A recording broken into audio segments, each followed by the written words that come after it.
crossing the border, right? Like my father and my mother, front seat, trying during apartheid, right? Like South Africa is going through apartheid. The idea is we are a black family. We belong here. We're allowed to cross this border. But if you children start yakking about I don't know what, like you have to shut up. Right. Like most black people, families in general, it's like just the experience of being black has shaped your personality. Yes. Due to safety. Right.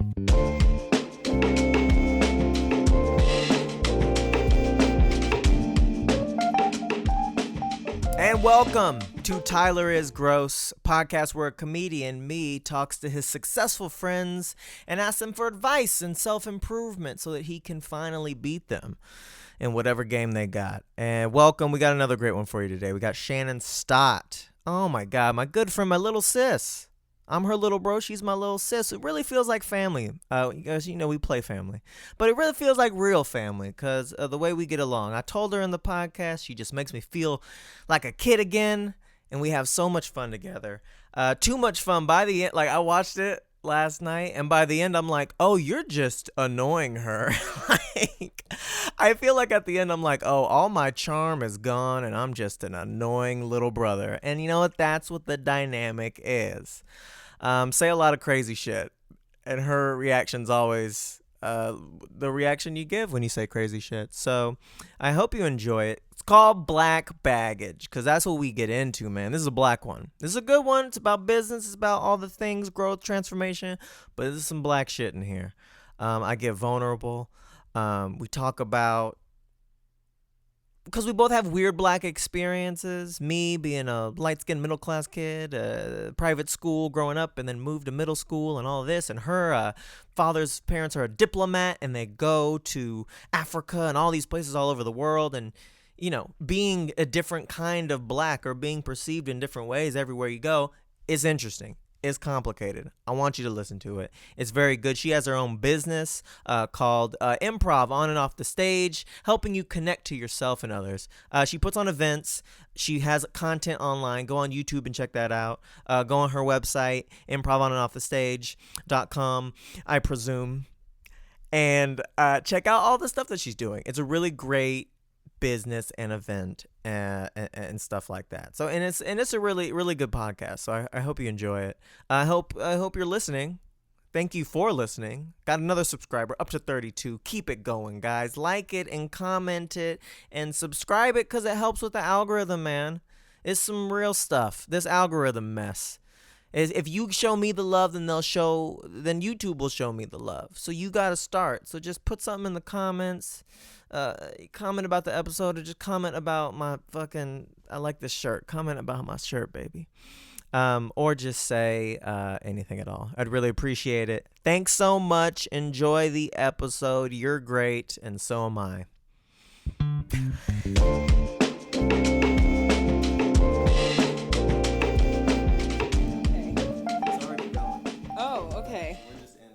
Dang, I wish I had known I was like wearing makeup. I would have actually. What are you talking about, girl? You look good. I know, but you said a podcast. Yeah, podcast or video now. Well, I didn't. Wait, know hold on. that. I'm gonna fix one thing. But talk. Okay. Well, I didn't know it was a video podcast, and if I had known, I would have put like some. Maybe I've got some like. But you look so good. Thank you, but you know, like a little lipstick, like some. Put some pop. You got some pop? Put some pop like on. I'm putting like this is what. Burt's Bees. Okay. Is that lipstick or is that lip balm? No, it's lip, but it's tinted. Oh, okay. So it gets you a little something. Yeah, maybe it'll help. Well, how would you look ideally? So, like for camera, like not as sweaty. As sweaty. You're like for camera. For camera. Not Usually as when sweaty. I'm on camera, what I like to do is. Well, true. Well, you need a napkin. I don't know. Do I? I mean, great, you can't tell. And listen, it's so far away. It's fine. Just listen. Tell. Do you want pause? We can pause. No, it's done now. We can pause. Oh my gosh. It's done. Oh my gosh. It's done. At least your clothes look good. Even though your face is all busted, that's okay. I love you, little brother. Still. I love you. Good. I really do. I remember the last time we did a podcast together, I was speaking into a cardboard box. So that's that's the like level that I was expecting. I wasn't expecting like, oh shit, like, okay, you got a camera, you got the whole thing. Little Tyler done grown up. Little bro is like middle bro. I'm assuming you're referring to Run the Fools. Mm-hmm. Were you on that? Yeah. I don't remember that. Well, thanks for that. We had so many episodes. It's a podcast me and my friend Patrick Creamer used to do called Run the Fools, the Austin freestyle comedy podcast, something like that. We used to freestyle rap on there. It was great. Did you do well? You really loved us. I did. I was your number one biggest fan. You were friends with us. Yes. But you were also like, I love Run the Fools. Love Run the Fools. Which is crazy to me. No, why? It was a good podcast. Not only was it a good podcast, it was well done. The show itself, like, that's really what I was a fan of, was the show itself. The show itself was shade like... a little bit. Huh?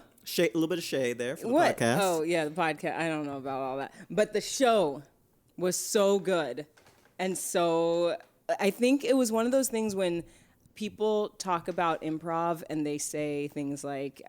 That's not improvised. Revolutionary. No. Groundbreaking. Really shifts the format into a new direction. None of those things are what they say. What were you going to say then? I was going to say that it didn't look scripted. No, it did look scripted.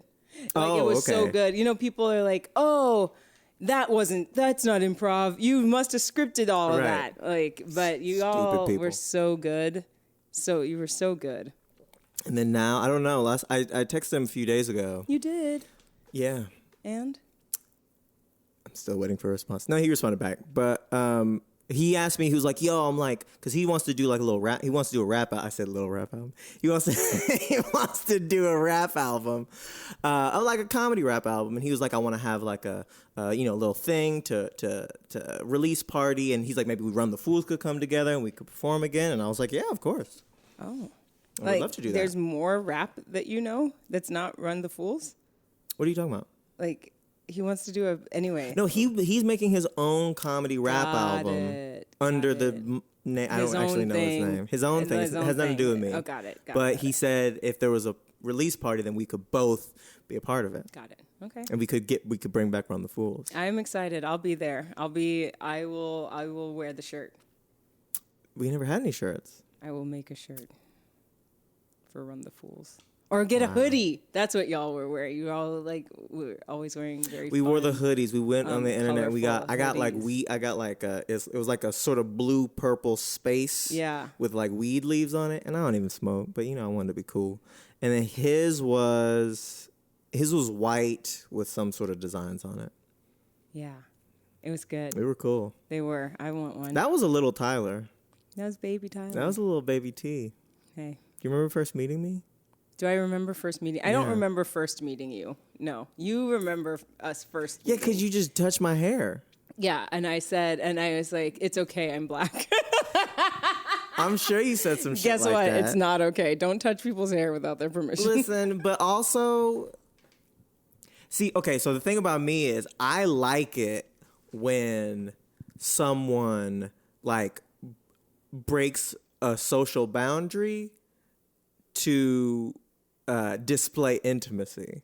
Oh. So you just going like, hey, ooh, look at that. I'm like, hey, I don't even know you, but okay, I like you a little bit more now. Yeah, like there's something about it. And then nice. and then you happen to be a good person. You know what I mean? Because there's bad people that are like, let me touch your hair. Oh, I like it, bitch. And it's like, hey. Except that's what I'm saying. That's what I'm saying. There's people like that. But you weren't like that. You were a nice person. And we became little brother and little sister. Little brother, and I am the older sister.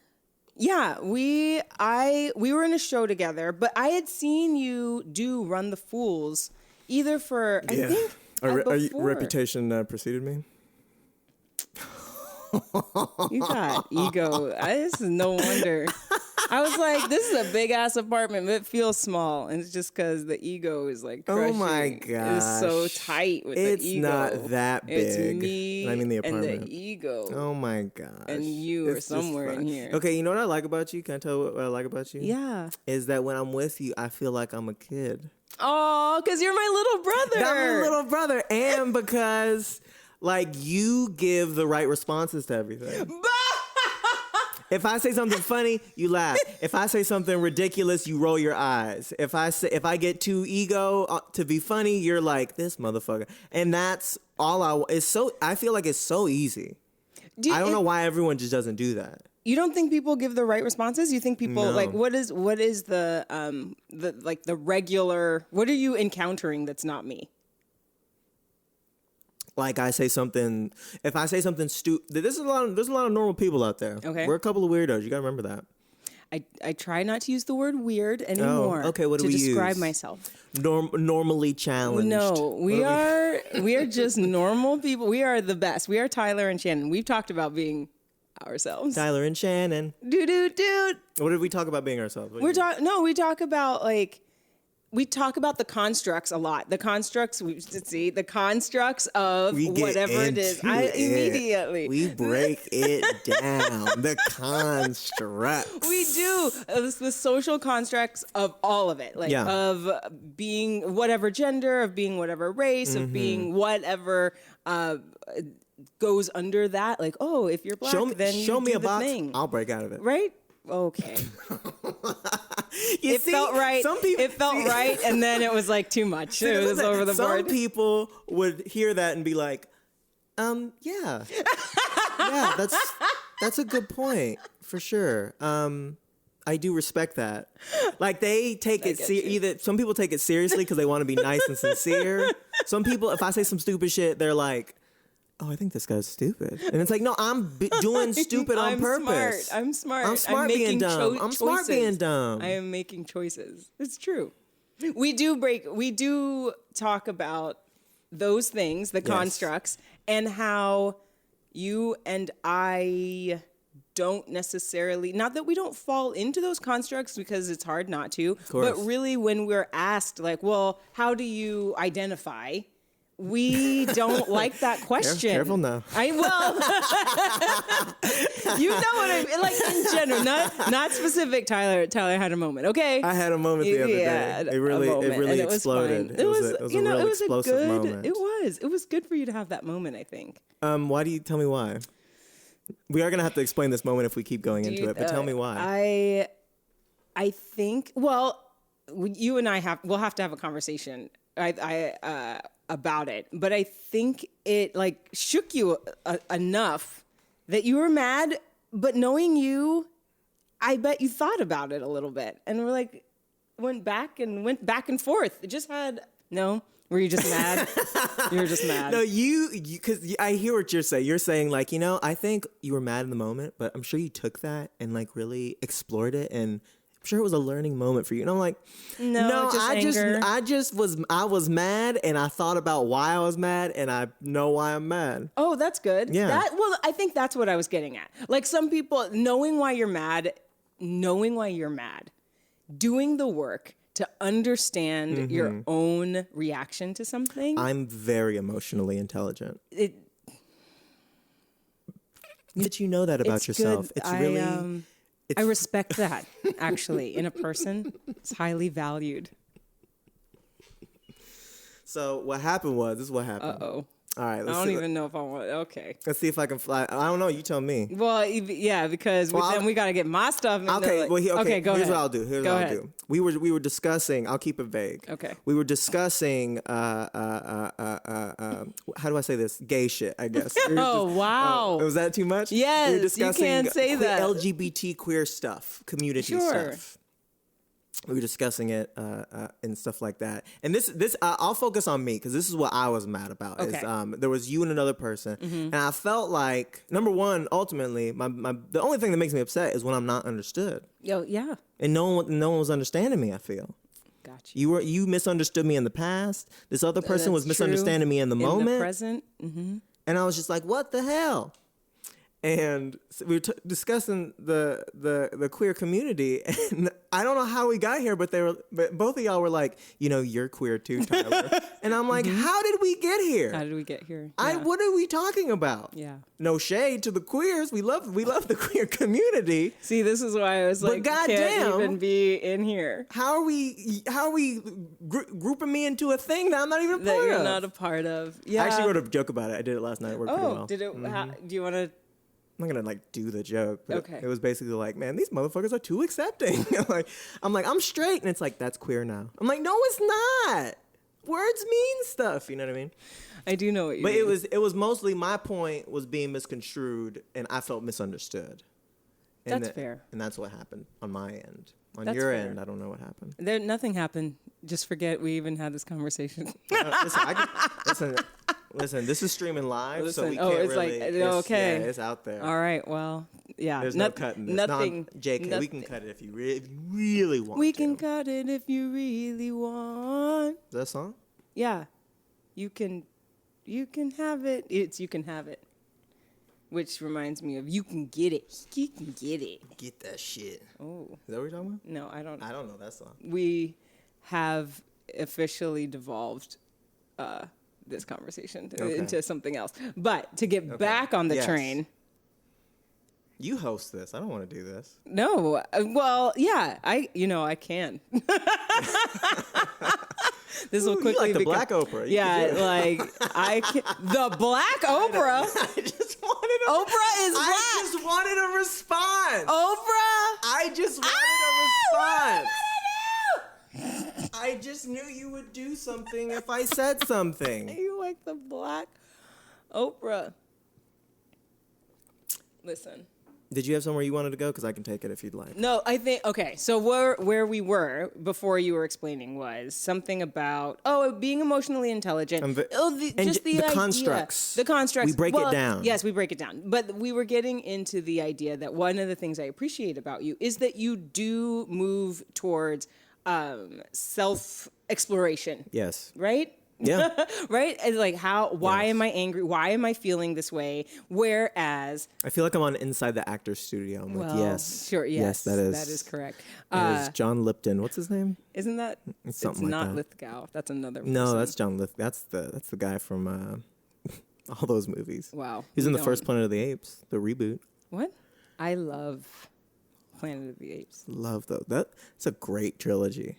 Wait, are you kidding right now? Have we never talked about Planet of the Apes and our love for it? Because I have never talked to you about this. I love Planet of the Apes. I love all three of them. The second one's obviously the best one. Yeah. The third one is not as good, but it has some really strong moments. But you're talking about the reboot specifically. I'm talking about I never watched none of the old shit. Whoa. Okay. Whoa. We have to watch all of them. I don't think I'll care about the old ones. I'm a very modern person. I don't really like a lot of old media. Okay.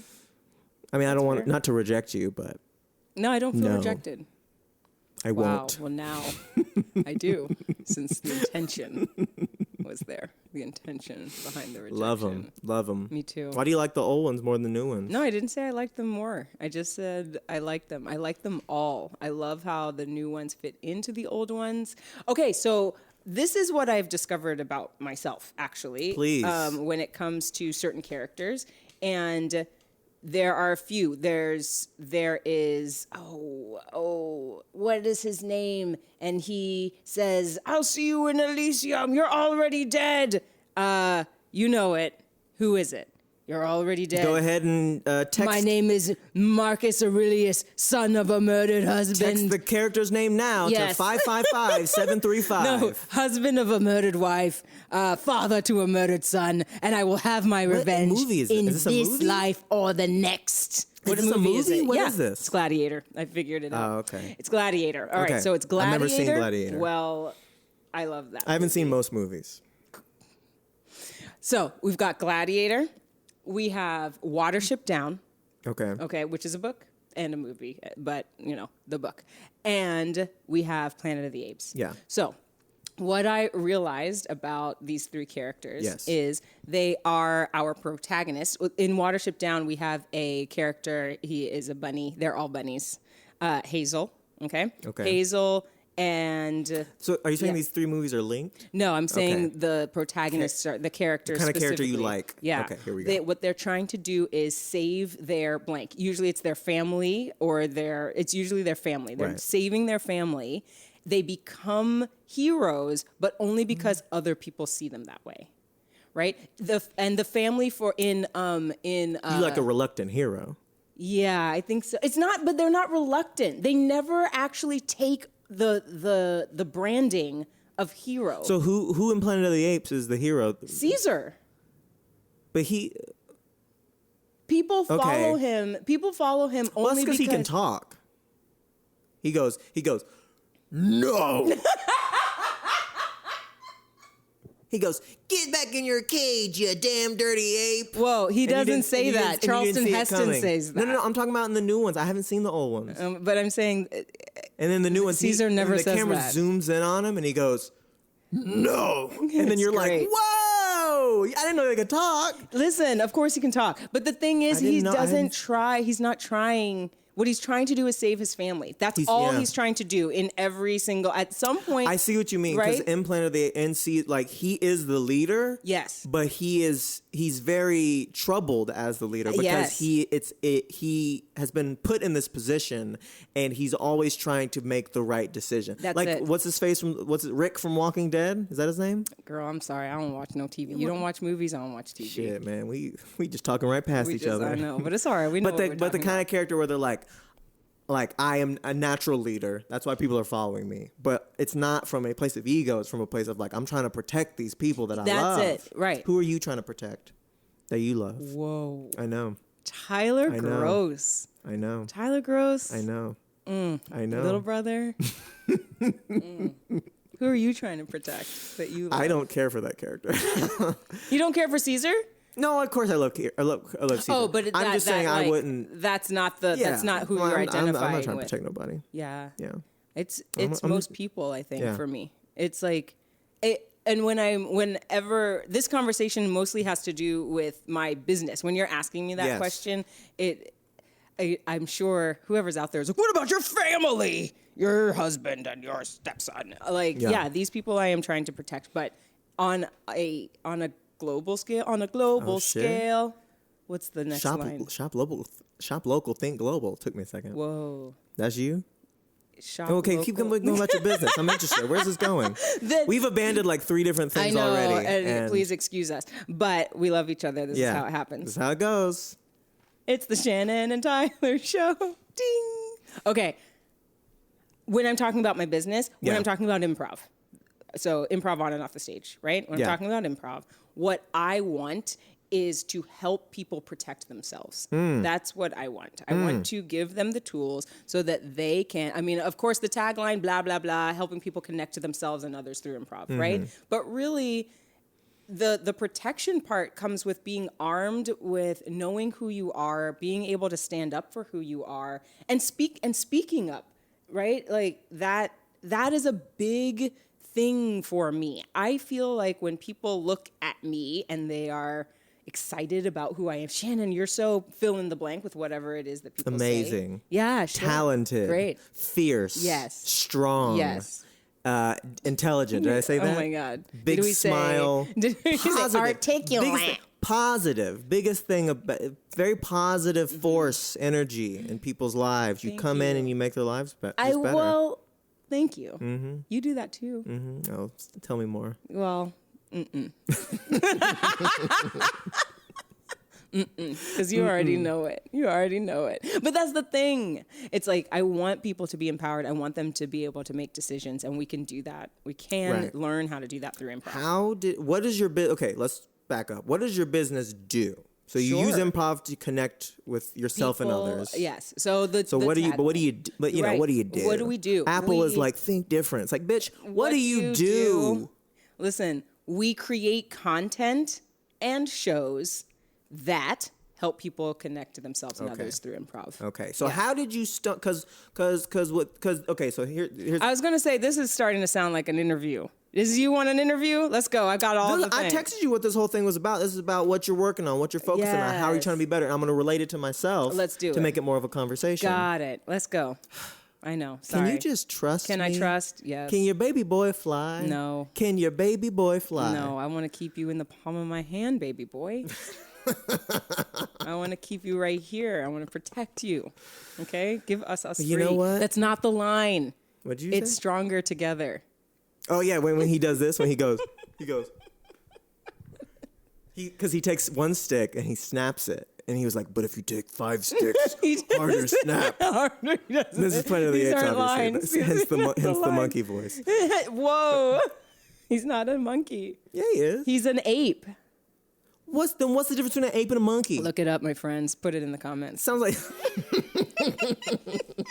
this really is the Tyler and Shannon show. This really is the Tyler and Shannon show. Thank God. I'm tired of being alone in this. I love it. But no, he does that. Stronger together. I forget what was the point. Okay, so I'm saying you came up with this idea for a thing. And what I'm interested in is the vision. Because behind the scenes for this podcast, like I told you, it's me trying to talk about self-improvement, get advice from my friends so I can become better than you, you know? Because you're great. And I just want to fucking crush you. I want you to be in my fucking dust. Yeah. I want you to be scrounged under my feet. Scrounged. So how do I do that? And so that is the vision that I have for the show. It's to crush my enemies and friends. I'm not gonna have any enemies on the show. I just want to crush my good friends, you know? Because I think because where it comes from for me is like I'm interested in like growing, getting better, and all that stuff. You always have. And of course, that's me, baby. And I want to keep doing it, and I want to talk about that with people. But it's sort of a weird thing to talk about. Yeah. Casual. I mean, me and you, we get there. So we can do that. But other people, it's kind of weird to be like at a social gathering and be like, so what do you do so I can crush you? Yeah. Well, okay. Well, that's just the comedy premise. But you know what's interesting? I'm curious about your vision, but we'll get back to that. Okay. What is interesting? What's interesting about that is the question itself, like, feels like advice, right? When you ask somebody like, how do you do your thing? ? The end. But how you're asking that question, like the idea, I know it's supposed to be funny, like, I want to crush you. But shouldn't that actually be like the thing? As in, it's not that you want to negatively, not you, Tyler. You want to negatively for comedy crush everyone. Yeah. But in reality, should it, instead of thinking like how can I learn from this person so that I can kill their business? How can I learn? It's not kill their business. That's not what I'm saying. But I just want to be better. I just want to be better. Yeah, and that's what I'm saying. Like I want to be better than you. But you out there should want to be better at the thing. Like, oh, that person is saving the whales. How can I be better at saving the whales? Not how can I be better at, like Jane Austen. Because we're talking about apes. So Jane Austen. Wait, that's not her name. That's a writer. That's Jane Austen. No. No, you're thinking of, I know it. You're thinking of the long gray-haired lady that only is friends with monkeys. What's or apes? Put it in the comments.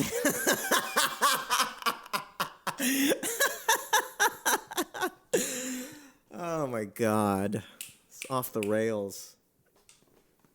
Anyway, so that's what I want this podcast to be about. Okay. I don't know what the hell you were saying. I don't know. That's what I want this podcast to be about. So how'd you come to your vision for your business? It's been a long time. Mrs. Jane Austen. This is Jane Austen. What do you think her name is? Jane Austen is an author. Want me to Google it? No, don't go that far. It'll come to us like in our because we're smart. What is the name of the lady who takes care of monkeys? No, it's apes. I found this on the web. What is her name? It says Monkey Mom. The Monkey Mom. Marina Chapman, that's not it. Nope. Jane Goodall. It's Jane Goodall. I don't think that's it. I think she started pretty well. Okay, Jane Goodall. It's a Jane. It's just English not Jane primatologist. Austen. Man, she old as shit. Whoa. I gotta get off this podcast. She 88, dude. Oh, she used to be a PYT. Look at that picture. Oh, with them binoculars. Girl, what you looking at? Pretty young thing. If you're. And I'll take you there. Yes, I will. This is Michael Jackson. Listen. or not. How'd you come up with your vision for your business? The vision itself didn't just come to me. I've always imagined this moment, Tyler. Do you know this? Of being asked questions like yeah, these? like how did you come to the? And I always think to myself, I hope that whatever the answer that comes out of my mouth, I hope that people aren't like taking notes, or that right? Because this is what happens. This is what happens for me. You are out there and you're looking for the person, right, to give you an answer, or the role model. And we've even talked about this. Mm-hmm. And the role model isn't really out there. Like for your specific thing, like you're like, I'm a this, however you're identifying. I'm these things. And I want to find that person to role model after. That person doesn't seem to be there sometimes. I think you look at people. The best you can hope for is inspiration. That you look for people for inspiration, and you try to copy them as much as you can, and then you realize, oh, I can't be them. I gotta be me, baby. Yes, you can't. Gotta be me, baby. Well, you can, but look. I love the inspiration part. We're not trying to copy because you're you, right? So it's not going to fit. Whatever it is isn't going to fit. So how can you be inspired, and then what are the things really, like you do, dive deep into, all right, what is inspiring me? How is it inspiring me? And how can I take that thing and make it my own thing? I haven't answered your question yet. No. This is what happened. I'm low-key getting frustrated. Sorry, my love. I'm boiling. Here we go. Okay, here we go. Okay, I'm gonna do it again. Okay. Just for the clip that we do. Got it. When you're when your business is on the Fortune 500. Okay, are you ready? Yes. So Shannon, how did you find the vision for your business, Improv on and off stage? Great question, Tyler. You know, not many people ask me that question. It's a hard one. You know, it's difficult. Yeah. How did I find Take your vision? time. Thank you. Here's what happened in a nutshell.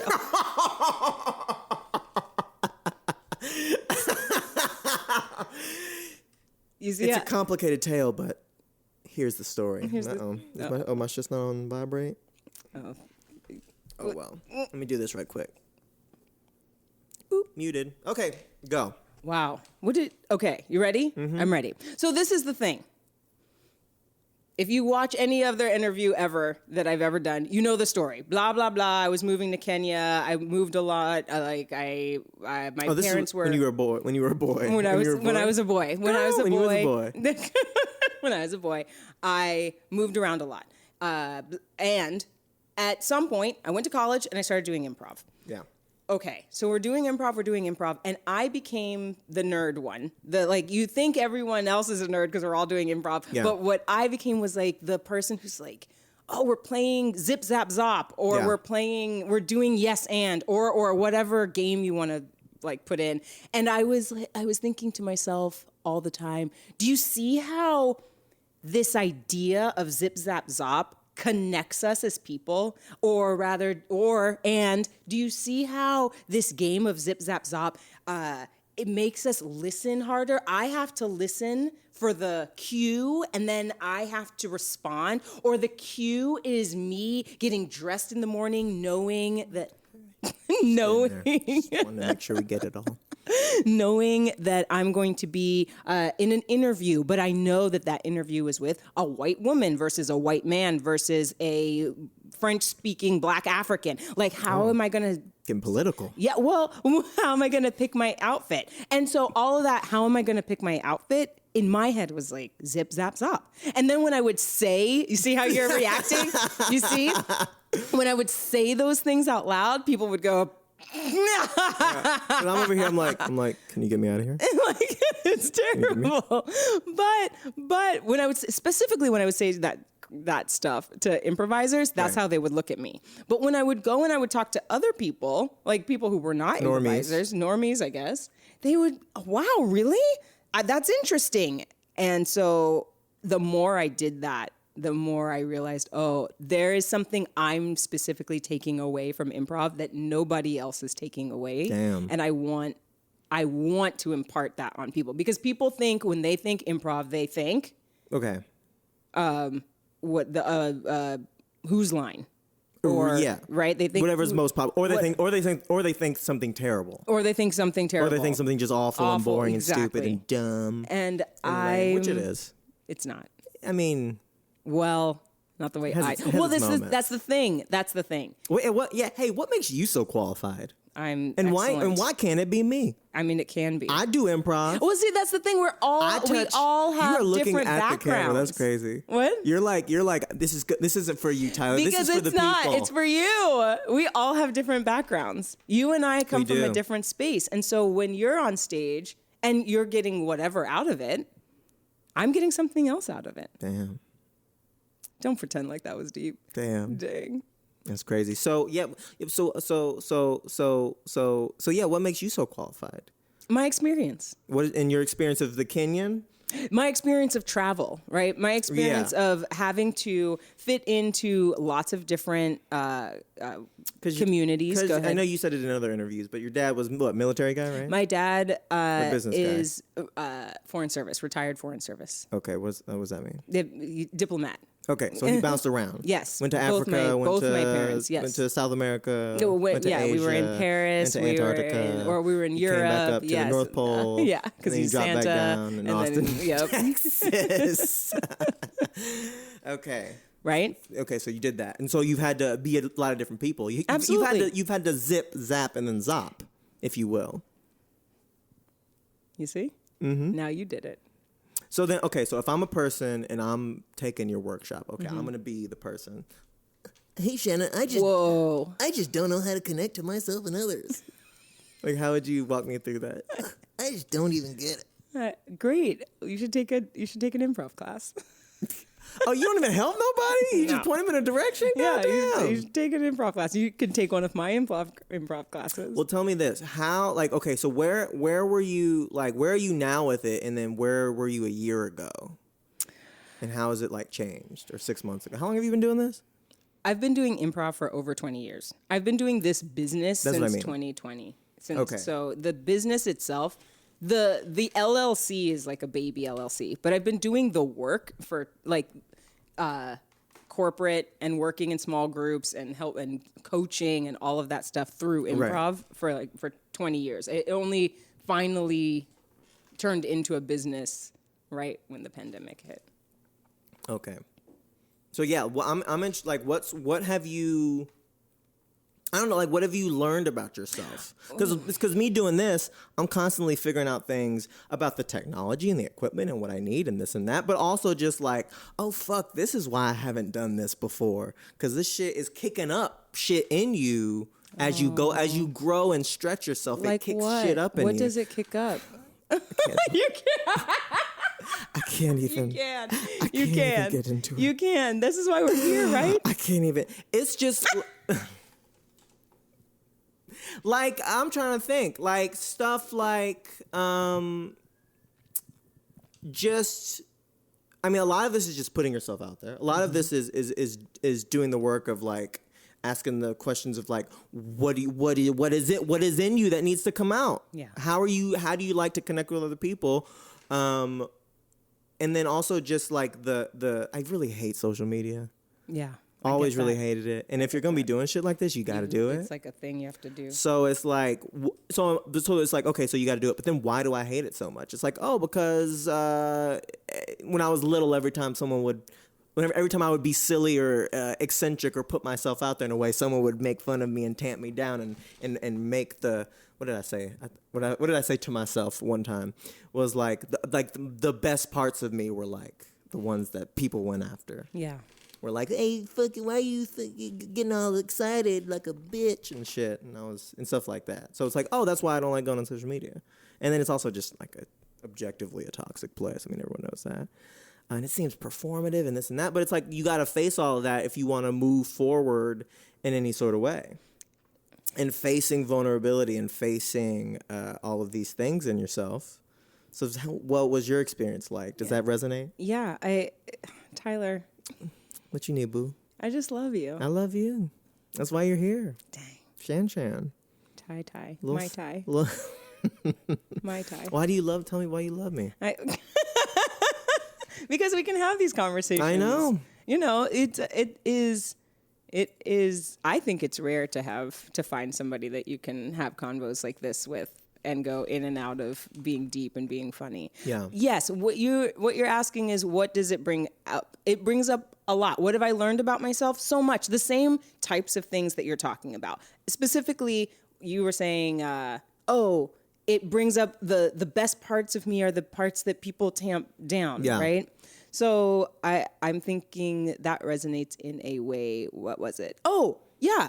When I was young, the big thing was, be quiet, be still. No one wants to hear what you have to say. You're a child. Be quiet. Be seen but not heard. Yeah. That's the classic. Right? Mm-hmm. Be quiet, be still. Were you raised in the 40s?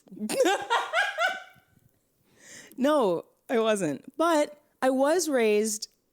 Oh, here we go. Are we trying to get into it like this? You say what you need to, girl. I was raised by Black parents who, where you don't know. I do know. You don't. Get out of here. Well, they don't know. Yeah, but you can't. They know. No, they don't. They got more questions about me than you. I'm sorry. Damn, y'all have more. Okay, it's the Shannon Stott show now. Okay. He was raised by Black parents, Black diplomats, Black excellence. Some might say. What I'm trying to say is that they were in a space where they were the only Black people ever, all the time, in every space, in every professional space. And so the question was always like, what are you doing here? Why are you here? You don't belong. It was always a question on everyone's mind. So in order to get done what they had to get done and make sure that nothing, like they have an idea of what needs to happen in this. Particularly, I'm having a vision of crossing the border from Lesotho, which is a country inside South Africa, into South Africa, right? There's a country inside South Africa? There is a country inside South Africa. It's called Lesotho. Huh. Mm-hmm. Who knew? Me. I knew. Yeah, you did. And so crossing the border, right? Like my father and my mother, front seat, trying during apartheid, right? Like South Africa is going through apartheid. The idea is we are a Black family. We belong here. We're allowed to cross this border. But if you children start yakking about I don't know what, like you have to shut up. Right. Like most Black people, families in general, it's like just the experience of being Black has shaped your personality. Yes. Due to safety. Right. Yeah. And in that case, it's extreme. Right? Yeah. In that case, it's extreme. Because it's life or death, it's freedom or jail time. Right. And you a little baby. And you're a baby. You just trying to, and I know you now, you just trying to be Shannon. I just trying to be me. I want to be me. And then they're like, but sit down, shut the fuck up. Okay, these little susus don't play. we trying to get to the promised land of apartheid South Africa from Lesotho. People. So were y'all affected by that? Of course. Well, I mean, but like besides the obvious, like of course there's, but it's like, could you use white spaces in South Africa during apartheid? Actually, it's so funny. You're not African. Yes, correct. What? We're not South African. We're not white. Yeah, but I mean, you weren't South African. Right, we're American, we're Black. So it doesn't matter. It doesn't matter. And it sort of matters because we have passports, we're like trying to prove, but it's such an interesting narrative. Like are we talking about race? Because I jotted down notes that I wanted to ask you. And one of them, let me ask you one of them right now since it's appropriate. How do I be Blacker? This is a beautiful question because this is where we were going. I know, I can feel it going. You can feel it? I'll ask now. How do I be the best Black I can be? Okay, this is a great question, right? It's impossible. Because you're the best Black. No. I'm trying to out-Black you, baby. I know, it's hard though. Where's my basketball? We can't. We can't even get into it. Because the thing is, it's an interesting narrative because you are doing the thing where you're in a space and you need to be able to move through that space freely.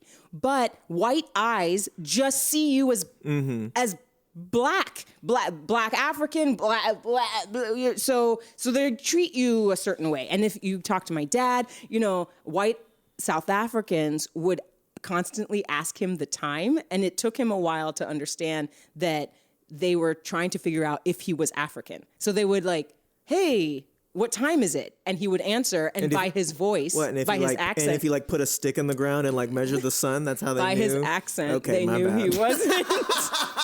he wasn't African, right? And so they would treat him a different way, right? Because he's American. So now, it was fascinating. So trying to like flip this. Did he ever put on an accent just to fuck with Hell him? no, Daddy. It's about 6:30. Daddy. What accent is that? It's about 6:30. What is that? Isn't that vaguely African? No, we're all not generally African. I am not. No. Well, you do it then. No. You're like no. That's from Planet of the Apes. that was your Caesar impression. No. Hey, do you have the time? Listen. No. Can we talk about? I want to talk about this question. Yes. Because that experience of like, so in Africa, right. I'm not considered African, but then I would come back to the United States and I wasn't considered black enough. Yeah. And you've talked about that before. By right? who? By other black people. Yeah. So this question, how do I be more black? You're asking the wrong person. Also, what's your experience of being black in America? Well, let me tell you, Shannon. Come on, let's go. I've been waiting for this question. I know you for have. many moons. Yeah. Who's been on this show? Am I the first? First black? Yeah. No. I've only had like 3 guests. And none of them have been black yet? Yeah. Girl. That is not that surprising. It's surprising to me. You don't know any black people? No. Damn. We need to figure this shit out. I'm in the Austin comedy community, man. Girl. Who the fuck am I supposed to talk to? Everybody and anybody. Let's go. Who am I supposed to get? You? Then who? Then I got some other black folks in mind. Okay. Make it I happen. just haven't gotten around to it. Make it happen. Build yourself a community. It's been very build yourself. It's been very organic. Step one to improv on and off the stage. Build yourself a community. And how do you do that? You join improv on. Hold on. Before I tell you about my experience as a black person, you got into the Ututu apart South Africa. Ututu. You got into the Ututu apartheid thing. Be canceled immediately. To go. What are you talking? I said it. I said it. Go ahead. Lesotho. Ooh. Let's go. You know, I bet you they couldn't say fucking. Who's they? Who's watching this? The Latusus. Whoa. I bet the Basutu people. I bet you they couldn't say onomatopoeia. That's hard. I'm sure they would say it incorrectly. I'm only slightly nervous. I'm saying accents are a thing, and that's my accent. Oh my God. That's the thing people don't understand. I have an accent. A what accent? An American accent for saying a Latusu word. A what? A Basutu word? Yeah, that's what I'm saying. Okay, stop playing. You stop playing. You trying to paint me in a corner on my own goddamn podcast. Who knew that podcasts were videos now? It's all the rage. Anyways, but you were saying that experience of crossing over, of doing all of that. I wasn't saying anything. What I was saying was... Okay, I don't know why you're mad at me. No, I had asked you. Bring it back to what you're saying, got which was you started on that story in the first place to get to a point of like, it was related to your businessy sometime, or like but your history of jumping between all these places, zip zap bopping between all these places, and having to go through these tough things, influenced your personality, and that has been brought up in starting this business. Actually, yes, you're almost there. What you were asking was what makes me the expert. Right. That's where it was. That's where we were. And then I'll tell you about why I'm black. That's what your black experience is. Yeah, that makes me the expert. The part that makes me the expert is you said it already. I've been to enough places, had enough experiences where what influences my improv is different than what influences other people's improv. Right. And then what I am taking away from that medium, from the improv medium, isn't like, how can I get onto SNL? How can I be funnier in my circles? How can I step into right. I'm not trying to do all that. But for the listeners, I've been pointing at myself. That's me. It's him. You're trying to but I'm not trying to do all that. But I am coming back to Caesar and who I'm trying to protect. I am trying to protect other people. Like other people who are having... Like your father and your mother protected you from the Latutsus. No. That is not... No. I'm sorry? No. No.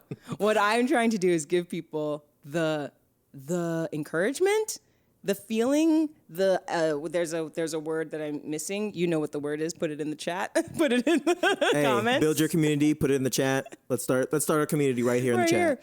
But on and off the stage. There was a spot where I got to that I was like, oh, all the things that my parents did to protect me. Right. You don't realize that that's why they're doing it. So the sit down, be quiet feels like I don't want to hear what you have to say. You internalize it like that. I don't want to hear what you have to say. And you are annoying me, or your outlandish behavior is unsafe. So sit down, be quiet. Starts to become this like mantra that's way in the pit of your stomach. That's also nonverbal. Nonverbal. You know, it's a feeling. It's a thing you learn that you didn't consciously learn. It's something your body knows. Yes, sir. Yes. Mm-hmm. Right. And then when you get to what you're doing, you're talking about like what the stuff brings up. These things that this company, you said, you know, what is this company? This company didn't just, it's time. It's been exactly what you're going through. Like, yeah, I want to put stuff out there, but I'm scared because I should sit down and be quiet. Mm-hmm. No one because cares. It's not safe. What I have to say because it's not safe. The apartheid could get you. The apartheid could get me. The apartheid could get you. You have internalized apartheid syndrome. Thank you so much, friends and family. This has been the Shannon Stott Show. This has been Tyler Groce. Tyler Groce next time on my show. This ain't your show. But you know. But yeah, I do know. I'm trying to think of a way. I mean, there's an obvious way. Like that whenever people, you know, like whenever kids, anything that happens to you that's why so I'm in this place right now where I just blame my parents for everything. I'm like, it's all your fault, you know? Yep, it's that's just, fair. it's so fun. It's fair. It's so great. And it's true, you know, to an extent. It's true to an extent. Go ahead. To an extent. I'm trying to think of something in particular of, you know, I don't know. I guess this is the first one thing. Well, so there's a classic thing of like, you know, the parents get divorced and the kid blames themselves. It's like, if I was never born, they'd still be together and we'd all be happy. And like, that's what happened with you in that particular way. And I guess my parents, I don't know, something specifically to black shit. I think my dad really wanted, like, he was like very smart. He was like chemical engineer in the late 70s. He was like the first black president of this chemical engineering society. And he was also this guy who never wanted to be a part of anything black overtly. Not because it was like, fuck black people, but it was more like, I want to be me. I don't want to be in the black organization. I'm a chemical engineer. I want to be in the chemical engineering organization because that's what I care about. I don't want to be in the black. I want to be, you know, he was very, you know, Martin Luther King in that way. You know what I mean? Like he wasn't, I mean, like Malcolm X was like, by any means necessary, we need to come together. And MLK was more like, yo, we need to be the melting pot that the promise that America is. I'm following you. And thank you very much. And instead of attacking me like That's you've been correct. the whole time, Latusu. And then it's Lesotho. Lesotho. It's really hard. It's not. And he was that guy. And I think whenever he put us into Boy Scouts, so I was in Boy Scouts heavily growing up, hair in my mouth. And it was, you know, Boy Scouts as an organization is a very white, conservative, religious organization. And, you know, no one wants to have the bad little black boy. No one wants to be the parent of the bad little black boy. And my brother, he was the bad little black boy. He was getting all sorts of trouble. But I think there was this level of I don't know. I feel like a lot of he was very strict about, like, you know, act right and do this and that so you can get there's a lot of hierarchy in Boy Scouts too, of like different ranks and different things you can achieve if you very political, do the right thing. That's probably why I'm very anti sort of like social media politics, rubbing shoulders, networking now, because my dad wanted me to do it when I was like fucking 14, and I was like, I don't like this, I don't like these people, this is awful, I want to go play. I just want to be myself. But I think a large part of him, it has to be influence, because like, to be successful you have to assimilate to whiteness. And he was like, yo, if you're going to be this way, don't be fucking doing... It was never overt, but it was like, don't be doing that extra shit. Do what you're supposed to do so you can get the things that I want you to get that I didn't actually care about. So, and I think that part of me has been internalized in a way, which is... I don't know. I think a lot of him was... You got to learn to survive and be successful with these white folks. Because he works in the oil field. Very racist industry, very white industry. And, you know, that is in me still in a way of, you know, similarly behave, act right, don't get too crazy on them. And I think that's why I do comedy, is because that's my space to be crazy. Your space. That's your space to figure things out. Yeah. Right? And similarly, improv is my space to figure things out. The way I've been doing improv, that is making content, doing shows.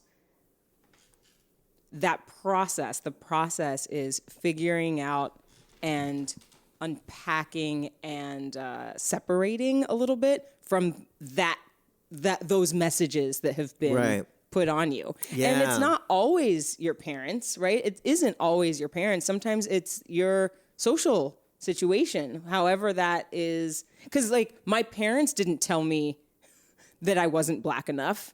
Sure, yeah. People said that to me, right? Let's get into that. Well... Because you said that happened once you got back to America. Whenever you were, because I remember you told me, it's like the kids were like, "Oh, you ain't black enough. You need to go back to Africa." Yeah, and you were like, tell you that. "I was just in Africa. Literally just got off the plane." Latusu, have you heard of it? It's Lesotho. Okay, I knew I was wrong, but I eventually I'm gonna flip it. This is about learning and growth. I don't know if you heard the premise of the podcast. I'm trying to get from It's to Lesotho. Oh my gosh! Like, we're gonna get so taken off the air. Oh my gosh. What, the fucking 40,000 Lesothos are gonna be upset? Basotho. No, you just said you can't change it now to a B. No, you said as people, the Basotho. I could be, maybe I'm wrong, but I feel like I'm right. Listen, here's the deal. Leave a note in the comments. Hey, all my Basotho fans. Hey. Did I say it right? Yeah. Hey, all my Basotho fans. Leave a message in the comment. It's gonna happen. I can't wait. I really can't. What were you talking about? Yes. Oh yeah, kids saying. Well, I was going to flip it. I was going to flip it back, right? The idea that in one scenario, because that's what you said. That always, when I'm ever talking about you and colorism specifically. Sure. Yeah. But for me, it was when I was in Africa, I wasn't black. No, I wasn't American enough, or I wasn't African. I didn't fit in Africa, right? I wasn't African. And then when I was in the States, I wasn't black. So where did that leave me as far as community? So to bounce that or reflect that back on you, you have said whenever you are in white circles, you're the blackest person. And then whenever I'm just straight niggerish in the white circles. Right. You feel me? But whenever you're in black circles, you feel like you're the whitest person. Why do black people laugh like that? Who laughs like that? You know what I'm talking about. I don't even listen. We're not talking about other black people. We're talking about you. I'm like, that's not even comfortable to do. It's very common in my high school. Listen, do you want to talk about it? Let's talk about slavery. Is it? You want to get into why people do things? If your master says, I said, why people laugh, silly? And slavery. Slavery. So, because if your master says, I don't want to hear you pass such and such a time, then you're going to pass down the gene of laughing like, oh, damn, that got real. I'm telling you, you got to be quiet. Man. You have to be quiet, right? So you have to be quiet. And then you just like pass that shit down. Mm-hmm. That's why people covering their mouths and laughing like. So we run away. When we're funny, no, when we're laughing, when it's like, oh, and then you run. And you run. It's like, I can't be caught. I can't be caught by massa. I gotta laugh in the bushes. Slavery, is real life. I don't okay, mean like runaway slaves. You're avoiding.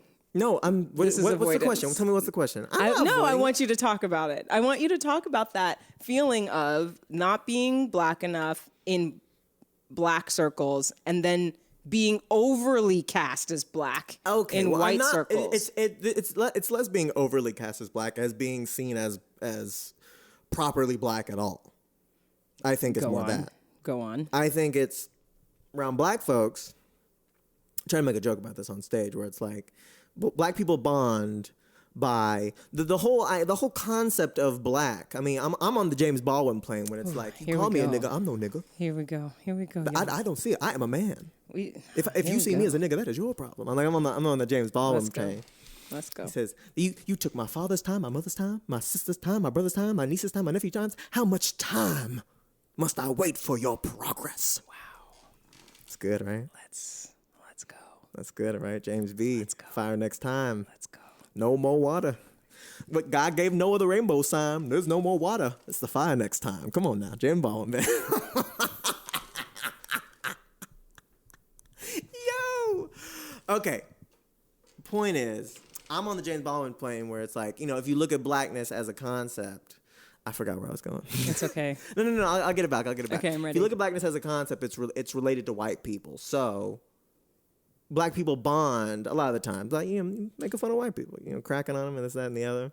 And when there's no white people around, I'm the white person. I'm the one that it all kind of comes to me because I'm light skinned, because I grew up, the first 4 years of my life were in like a Catholic private school. I think that impacted a lot of those initial social things. It was, it was a very white, there was some, colored folks in there, but it was basically me and my brother and another family were the black ones.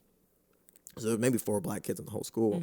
And we were aware of that. And then we moved to public school where suddenly it was like, it wasn't no private school niggas. These were like public school niggas. And that was different, And they could smell the private school on me.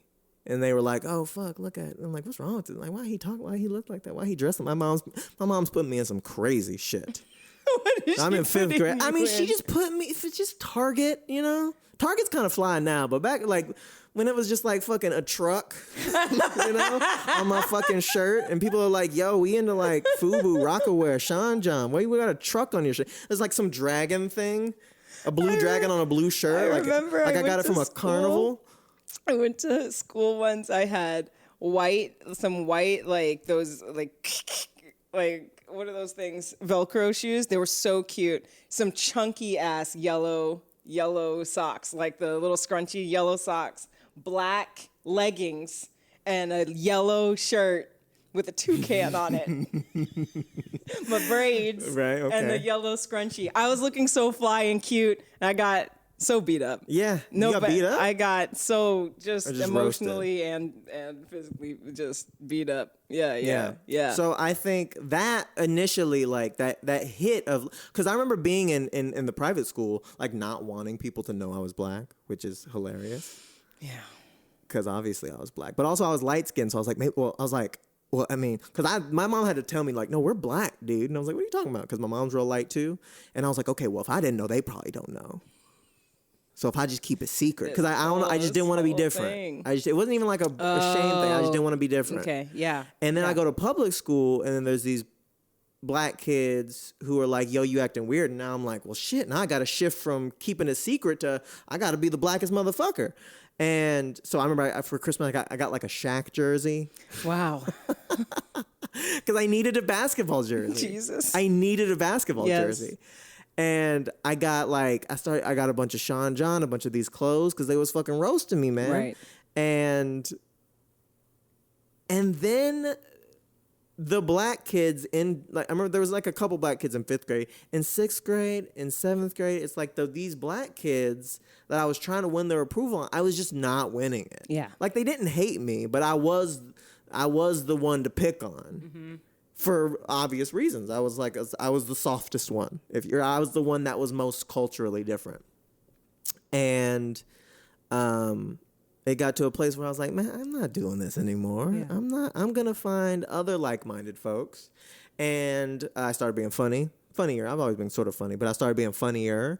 And I attracted a more, once I kind of got away from that, I attracted a more multiracial group of friends that was more about a sense of humor in my personality than it was about like what shoes you got. You know what I mean? Right. And so that's where I'm at now, where it's like, I mean, I think that's why, like, hey, why are there no black people on the podcast? It's like, well, because that's not really how I don't live my life looking for black shit, because that's never worked for me. So like, I will happily make black friends, and if there's black people in my circles, I'm usually friends or friendly with them. But like, you know, I talked to my Jared McCorkle. He's on the podcast. He's just some gay dude. He's some gay military dude who's a philosopher and this, that. Like, he's a crazy dude. And I talked to fucking Chewy, a 45-year-old, you know, Mexican dude with kid. Like, I got a weird collection of different background friends, and that's what's more important to me than necessarily. Here's the thing. Tell me. Necessarily black. Yeah. Just finding black arbitrarily. Yeah. Because I know I've met black folks that I'm like, nah, I don't think we're gonna get along, man. It's fine. And I think that's fine. It is fine. Yeah. Here's the thing. Listen, don't hurt me now. I'm not gonna hurt you. You be gentle. Protect me. Not. I am. Protect me, I am. little sis. I am, little bro. I am. I feel like a wrecking ball's coming. No, there's no wrecking ball. Okay. You asked me a question. Like, yes, please. It was something like way back in the annals. Oh, you said, "Hi, I'm trying to connect to myself and don't others." talk like that. No, you literally talked like that. Oh, during when I was this being time. the character. Okay, cool. Yes.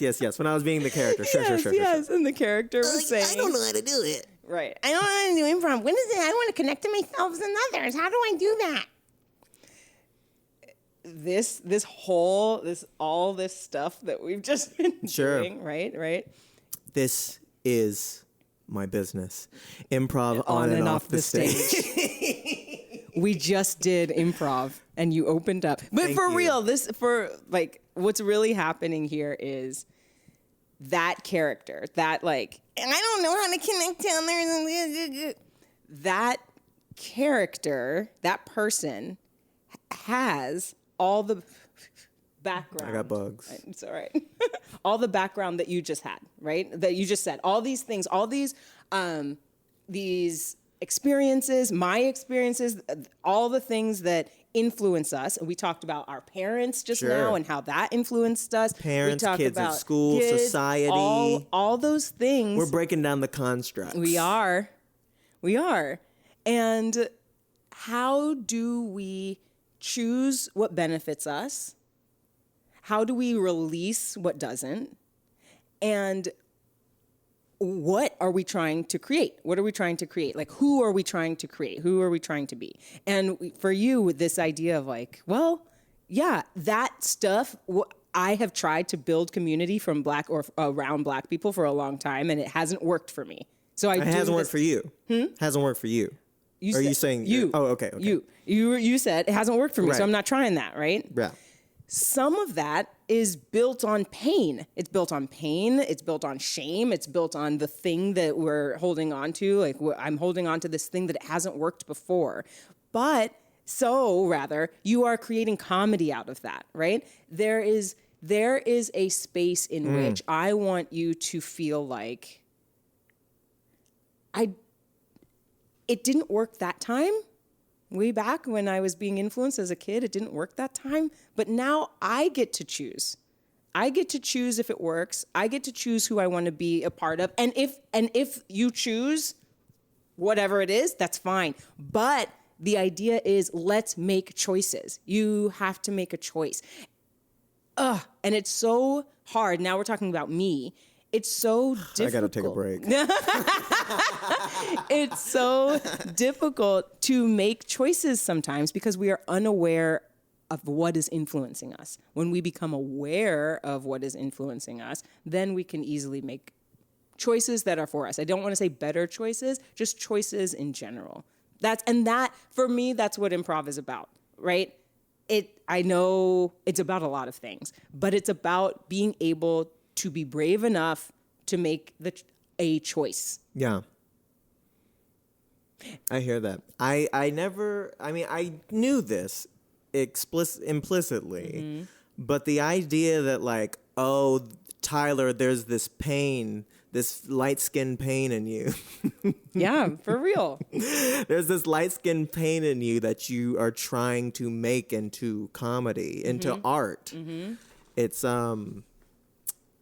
that's always been what I've been doing, but I've never put those words to it. You know, I went to Barcelona recently and visited my brother. He's black as well, and he is darker skinned than me, so he reads blacker than me, which isn't really visually is what you mean. Yeah, visually. Visually. And he's Latusu. And okay. We're all good.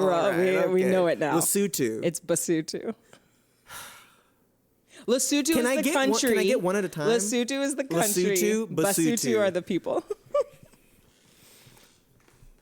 Let's go. Lesotho, Maseru Basotho. is the capital. Jesus Christ. He said you too.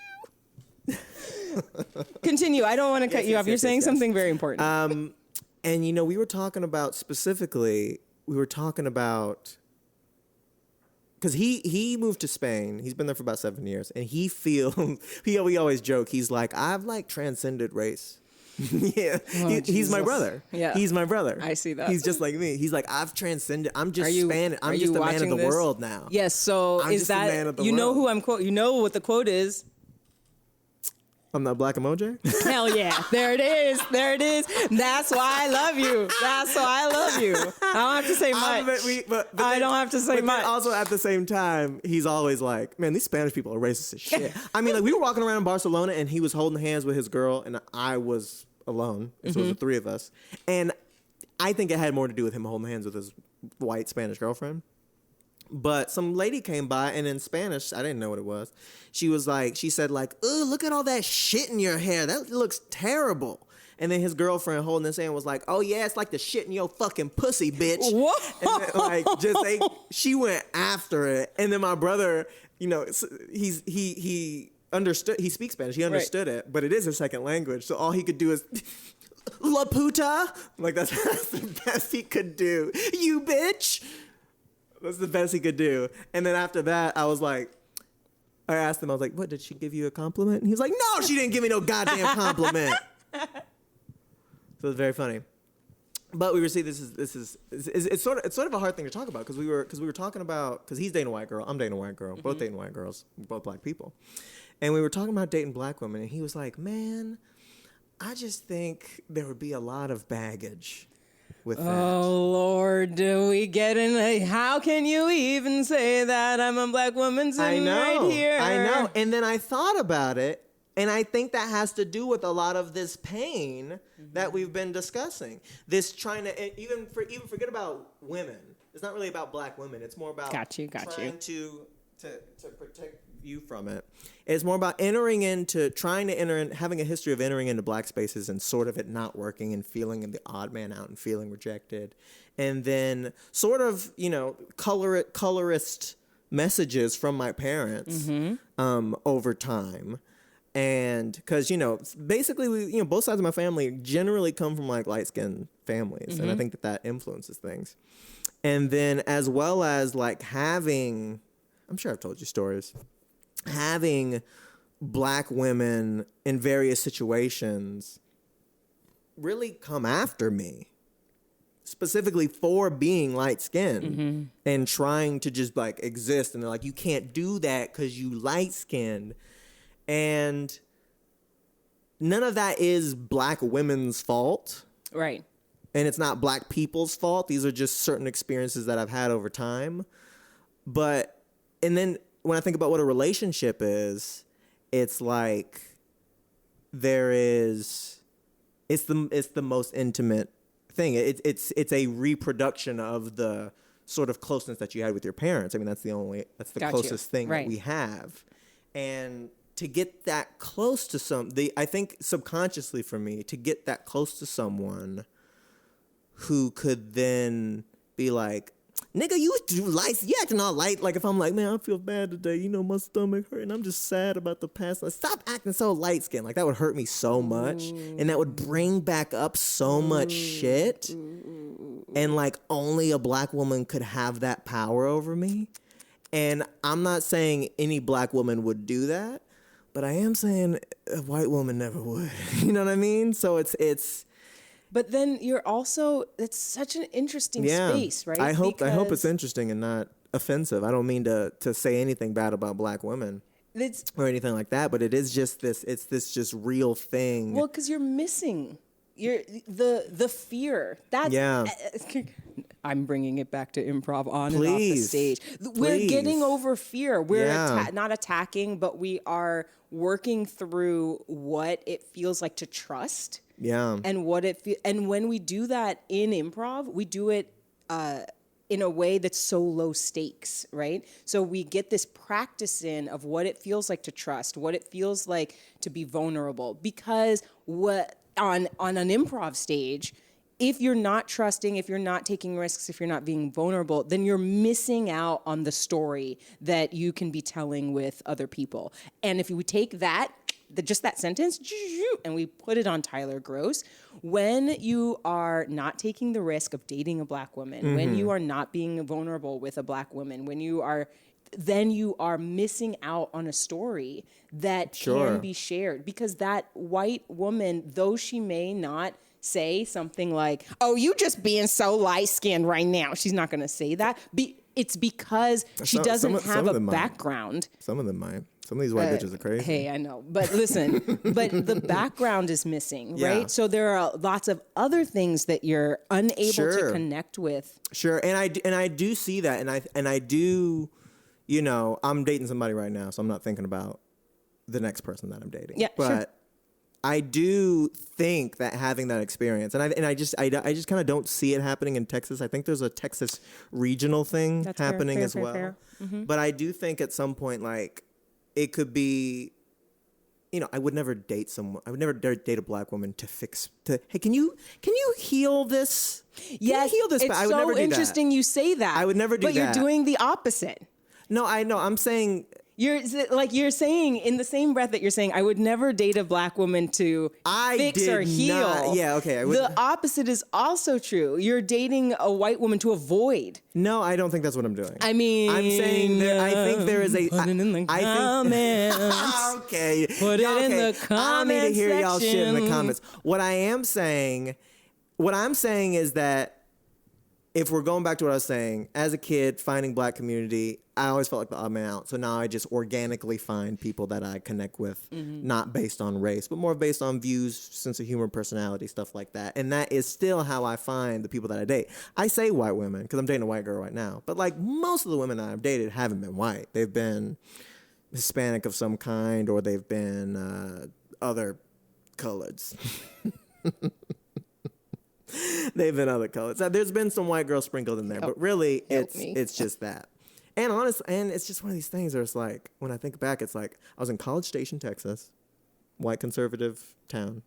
Came to Austin, Texas, doing the comedy shit, pretty white shit. And then I went to Amsterdam for a year, which is a white country. So it's like, there hasn't really been the exposure, and that's why I'm looking forward to moving, to get more of that. Like, I want to move to like a black neighborhood to like be in that shit when I moved to New York. But I don't think I'm avoiding. I think my brother saying that there would be baggage made me realize, like, oh, there is baggage that may or may not be subconsciously or not affecting it, but I'm not consciously being like, no thanks, girl, because I don't want to deal with, like, I'm not doing that. Listen, one would argue that you may not be doing that consciously, but you might be doing it subconsciously. Sure, I'll accept that. Which is fine. Yeah. It's fine because we don't, the act isn't what we're after, right? The act isn't what we're after. What we're after is the awareness. Sure. That's it. So that we can make choice. Can we do a scene as black woman and black man where we're dating? Can we just do a scene where you can heal me? I know. It is not. Hey, baby girl, what's wrong? Baby. No one's healing you. Baby, what's wrong, with baby? Improv, the scene isn't. Baby, what's wrong? See? You see? We at the ring store. You need a ring, girl? Pick out your ring, girl. Whatever you want. First off, this is immediately. Why have our voices changed? Why has Tyler's voice changed? I'm the biggest do-rag manufacturer on the West Coast. Why? That's right. Why are we speaking like this? These are the things. We are the things. Immediately. Let's do a scene where we're two black people. Let's do a scene. Okay. Let me do my scene. You gonna do your scene. That is my smooth voice. Hey, come on, girl. I'm gonna do a scene. You gonna let's do some of this improv. Fine, you don't be black. Nick Cannon, where you at? Where you at with your improv? Nick, why you ain't hire me yet? I'm good at what I do. Shit. It ain't even about black. Here, you be Mexican. What? No. I'll do the same thing. All right. And scene. Hey, mama. Listen. She's the same. No. Ooh. No. Oh, what is the ga? I don't know how they do that. Feel scared. I'm not even changing my voice. You're not even. That's just how I talk. This is just how I talk. It doesn't matter. Okay, now you be a white girl. Oh, hey, babe. My white guy. What's upsetting is that I don't have to change my voice in order for people to think that I'm white. Right. Have you been keeping up with Atlanta? No, I have not. Sorry. There's this great scene where it's Earn, Paperboy, and Weird Guy. And Weird Guy and Paperboy are like, they're doing white voices. They're like, oh yes, blah blah blah, and then Paperboy's like, oh yeah, blah blah blah, and then Donald Glover does his, but it's basically just his voice. And they were all like, man, your voice don't sound any different, man. Get out of here. You sound the same. It was so funny. It was so goddamn funny, man. So goddamn funny. I relate to. I feel like after going through this whole baggage thing, and I look at Donald Glover and I'm like, him too. And there's him too. This is. That right there, that him too, is the basis of this conversation. It's the thing is that there are more people like you. Mm-hmm. If that is the thing that you want, if you are looking to surround yourself with people who think like you, who are black men who are afraid of black women, yeah. If you are looking to surround yourself, build a community. That's my audience. I think that's my community. Who think like you, who are interested in what you're interested in. It's possible to find them. I hope so. Wow. We did a whole, that's a bit. What is? That's an improv game. Right? Just talking at the same time. Yeah, I mean, I really, it's probably rude at some point to just, I love talking over people. It's fun because we know that we're doing it. We know it. I know that Tyler is talking I'm taking my saying time words to speak slowly so you can exactly hear us both, when he speaks. But because I know tags to that her it's sentence. Slightly funny.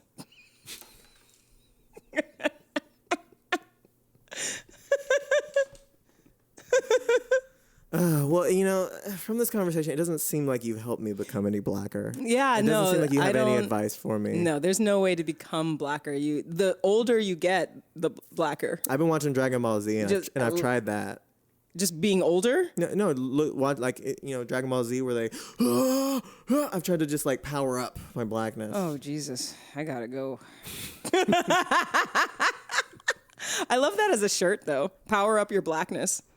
It's cute. Yeah, I think that could catch on. Yeah, power up your blackness. Let me see if I have other questions for you. Okay, I would love another question. Let's see. No, you are. This is something I wrote because I know you spent time in Africa. Mm-hmm. You're not African. Correct. I'm not African. I was born in Montgomery, Alabama. You come from slavery, I imagine. I wrote, you African or you got that slave blood like me? That's what I wrote. You African or you got that slave blood like me? Here's another thing I really love about Tyler. There is, I think it's because you're a comedian and you work on this, there is something in Tyler's delivery that I can feel my anus clench in uncomfortable and uncomfortability, and then in the same moment be like, I can actually talk through this with Tyler. Yeah. Because he's somehow, some way, I'm feeling safe. I think it's just trust. You know me. You love Maybe. me. I mean, it's like, this the same way, like, we watch Chappelle, and it's like, Chappelle says crazy shit, but it's like, we know where he's coming from, and that's what it is with me and you. It's interesting. And you feel like you know Chappelle, and there's a level Right, of me and trust Chappelle. there. You know what I mean? There's a level of trust there as a performer audience, and there's a level of trust here just as friends. So if I say some crazy shit like, "You African" or "You got that slave," It's so. So here's the thing. We were talking moments before this Sure. about our parents, right? Yeah. And the part of me, the anus clenching part, Yeah. is the parental part. It's the part that says like, oh no, my parents are going to see this, which they won't, but Yeah, they no. might when I'm like on with TMZ, right? Sure, when maybe. when I'm running for office and they pull this clip and they're like, Shannon Stott is a racist, and they clip together all the things that I've done. It's the piece that's like, oh, don't talk about and don't. But then Sure. But then we realize that in order for us to continue as friends, in order for us to explore who we are as people, as friends and individuals, we lean into like how painful can I go? It's really good for me. It's a good exercise for me. I don't feel like I'm doing that. I think I'm just saying things I think are funny. And Yes. you always give me the reaction that And I want. You yeah. always give the right reaction. So I keep doing it. Which is good or bad? I don't know. Yeah, No, it's you always good. give me It's the right good for reaction. me. I think, I've thought about this. I think I'm more ready for like doing shit like this now than I was ever, because like, I don't know, if you're listening to all of this, however long we've been talking, and you pick out this piece and you're like, look at Tyler saying crazy shit, and it's like, if you don't even want to consider the whole context of it, then it's like, I guess more power to you. I can't make anything interesting and be afraid that, because my intention is one thing. My intention is one. Yes. My intention No, is not come to on. hurt. Yes, come on. My intention is to just be silly and mispronounce names of marginalized people. You know how it goes. And even I feel like there's Pete Holmes always says a vulnerability hangover. I feel like I got that after talking about the whole baggage black woman thing, because it's something you're not supposed to say, and but it's just, if you're gonna say anything interesting, you can't. You're gonna ruffle some feathers. You're gonna say something wrong, and hopefully people can hear the intention that I'm just trying to be silly, have fun, a little touch of irreverence, and mostly open and vulnerable and trying to be honest. And if you listen to all this and you can't see that, then It's your whole then story. I'm canceled. Then you're canceled. Cancel culture. Yeah, I get that. I get it. I get that there is a story behind everyone. Everyone that you meet, there's a whole lot of stuff behind them. And if you listen to someone and you are immediately offended by them, there are two places. There may be three. There's one, there's a check that the check is within. Why am I offended? The other check is external. Who is that person? And if you can do it, the other check is, where's that person coming from? Like, what is the intention, right? Sure. Why am I offended? Oh, because I think they're saying this. Is that person saying that? What is the story behind that? People most of the time are unwilling to make that third. Yeah. Because they're whatever. You're not lazy. I don't know why. I think it's because we're fed so much stuff that it is easier just to listen to what we're fed instead of doing our own research. I think so. I've had I've had this thought recently where I really see, I'm 29 years old. I'm an old man. Old man. I'm an old man. And Girl. I've got, before I go, I've got some things I need to get off my chest. And I do mean go to the other side. I hope that was clear. Before you die? Yeah. Yeah. Because I'm an old man. Oh, you think you're old because you're almost 30? Yeah. Okay. I got wrinkles. You have wrinkles. Mm-hmm. All right, y'all. What were you gonna say? Beige do age. You said beige. Beige do age. age. Black don't crack, but beige do age. Beige Is that do what age. you're You could, getting or at? say don't age. It depends on the context.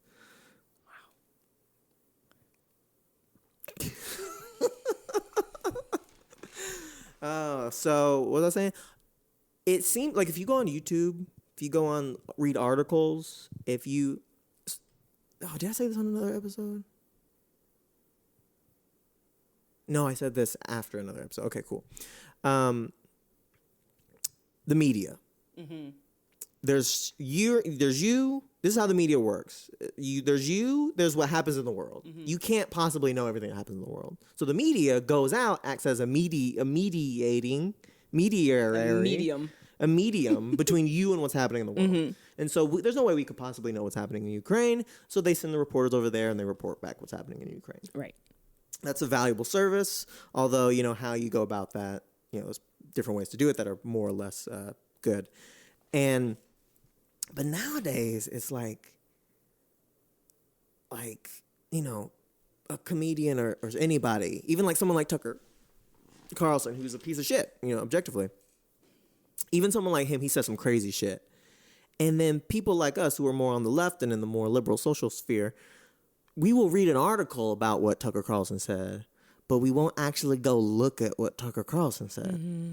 But it's accessible to us. It's not Ukraine. We don't need to go to you. We can just Google Tucker Carlson, watch an 8-minute clip of him, and actually form our own opinions. Mm-hmm. But all we do is we read a headline that says, Tucker Carlson said some fucked up shit. And of course he did.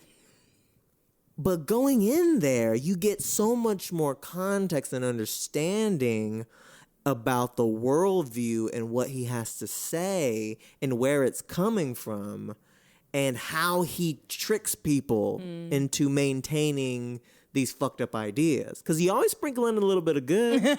Always sprinkle in a little bit of good. Just a little bit of good. He's saying like, listen, man. Inflation's higher than ever. The economy's in the toilet. These people up top, they don't care about us. They don't care about you who's working your ass off, just trying to feed your family. Mm-hmm. Do you think this is fair? No, this isn't I don't. fair. It's Keep not the Mexicans fair. out. What? It's like, what? Huh? Wait, no, what? And it's like, wait, what? Yeah. How did we get here? And it's like, but instead we just see the headline, Tucker Carlson said keeps the Mexicans out. Mm-hmm. And we think, half the country's a bunch of garbage people. It's like, no, half the country are the people who recognize that, everything I said. And I don't know. I forgot what you said that made me think of this. I was saying my anus clenches because we were talking sometimes, and my parents will see this or someone will see this, and when I'm running for office, they're going to take out a piece of what I said. Right. And you're saying if that is the length you're willing to go, cancel culture. Yeah. No, but you said something more specifically, like people not paying attention or something like that. Anyway, that's just a thing I've noticed. You have any thoughts on that? Do I have thoughts? Not mostly agreement thoughts. Mm-hmm. Mostly agreement thoughts. I find it I find it bad. I'm like, I'm like, I find it bad for our nation. Like, you know what I mean? Like, I find it bad for our society to not have any curiosity in what people are actually saying or where people are coming from. What, did I say something good or bad? You did say. You said something good. Bing, bing, bing, bing, bing. Ding, ding, ding. Curiosity. Shannon Stott to the stage. Curiosity is the theme of the month for On and Off the Stage. Oh, wow. So how do people get how do people get in touch with On and Off the Stage? Oh, look up Shannon at shannonstott.com. And you can do a class. Actually, we're not doing classes right now. Okay. But so you can just look at the website. It's really good. Hang out. It's a really pretty website. You can go to YouTube and there's all of our thingies, mm-hmm. all of our shows. How much money do you make from it? All the money. Mm-hmm. I sustain myself. What kind of? What would the dollar amount be? But no one's telling you my dollar amount. No one. So I guess if I were going to start a company to rival yours, I guess what would I need to do? I'm gonna have mine be on and no mine's gonna be improvisation in and around your soul. Oh my god. Yeah, it's much more intense than yours. It's much deeper. It's very similar to yours, but it's much deeper, much more. Listen. I'm subverting all of this and going back to curiosity. Yeah. Okay, yeah, go with curiosity. You said curiosity is what does that mean for your right? company? So what we do is we have a theme every month, and we have a theme for the year. The year is a what? Like Pee Wee Herman. Yeah, absolutely. That's why I was like, ding, ding, ding, ding, ding, ding, ding. I'm gonna jerk off in a movie theater. Whoa, because he did. That's what he did. In the comments. So he did do that. We're good. In our lifetime. Oh, it's so interesting. We have a theme for the year, which is community this year, and we have a theme for the month, which is curiosity. And so when you were saying it's just interesting, what you were saying was it's interesting when people aren't curious. Yeah. Right? When they are not curious. It's a real turnoff. Yeah. Talk more about that. I mean, I meant I don't like people who aren't curious. Right. So in On and Off, all of our videos and all of our stuff, we're talking about like building curiosity, why it's important to have curiosity for the community, like how do we cultivate curiosity within ourselves? Because some people are not. They're just not. They're not. They're just not.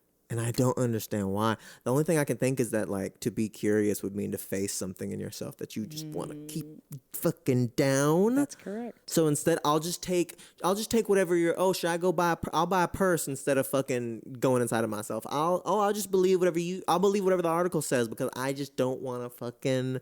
That's the only thing I can think. Okay, so or people are just plain stupid. Okay, which I think both probably exist. Not. I think there's just stupid people. There might I think be. there's just stupid people. I think it's okay to be stupid. Okay. I think that they deserve love and they should and they deserve money for work that they do. They shouldn't be as good of work as what we do, but like I think that they should be, Wow. Listen, so talk about the impact of not being curious, because we're just revamping what we just said, but talk about the impact specifically of not being curious on a community, on your community. What do you mean by community? Any community. If you're not curious, like you were saying, you were going off, I think it's bad for the American people. I think it's bad for the nation. Oh, here's what I gotta say. I gotta say that curiosity, when I was in Harvard, it's where I met Michelle. I was curious about what that booty can do. Put in the comments. I went up to Michelle and I said, introduce. I said, my name is Barry. This is a terrible. And I said, hey, Michelle, I'm curious. What are you doing later? Mr. And Obama, she said, I'm about to slob on that knob. And I quote Michelle. Lord. And that's when I knew that I did not know in that moment I would marry her. And it's okay that it's bad. But I did know that your boy Barry sometimes we have was to work about through. To bust we have to work an Obama nut. That's what I said. What we're on, we have to, instead of facing and that ourselves, is what curiosity can give you we and the community. Make fun, what I'm saying?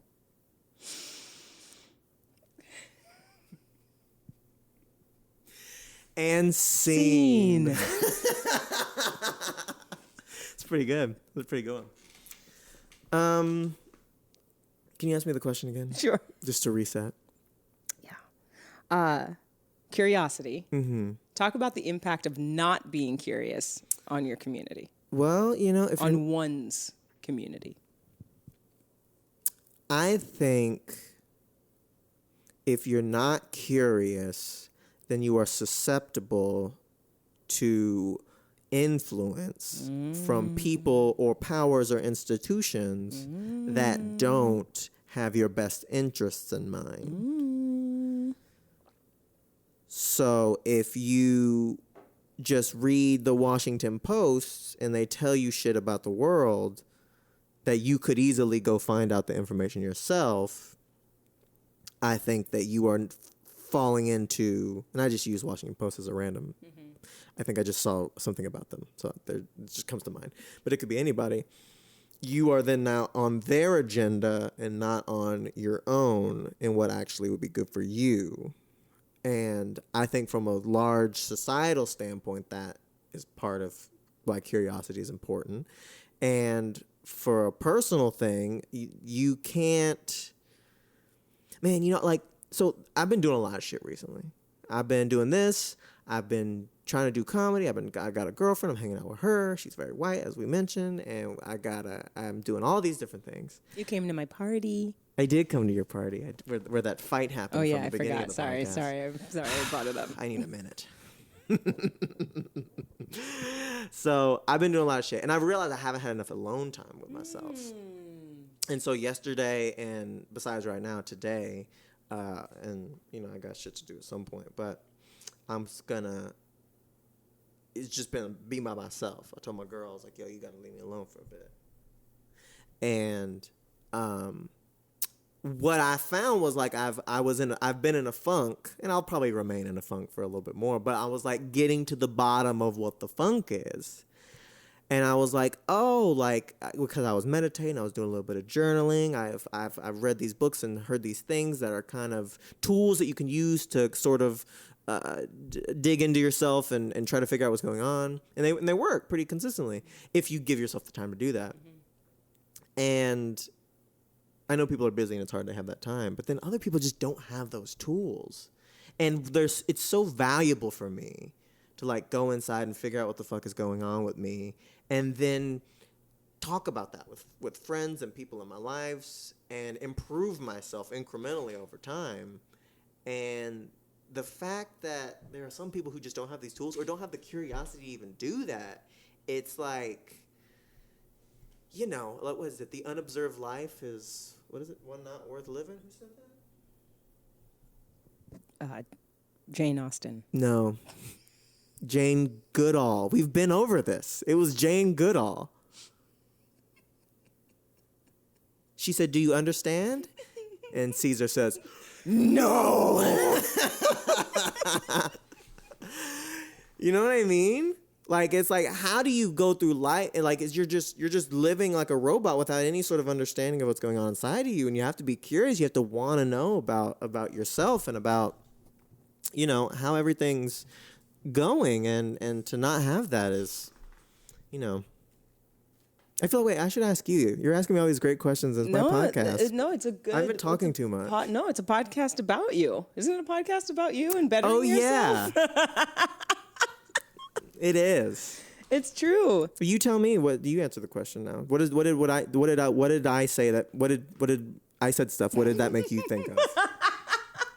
I'm just laying out the subtext of the conversation. I talked. Now you talk based off what I said.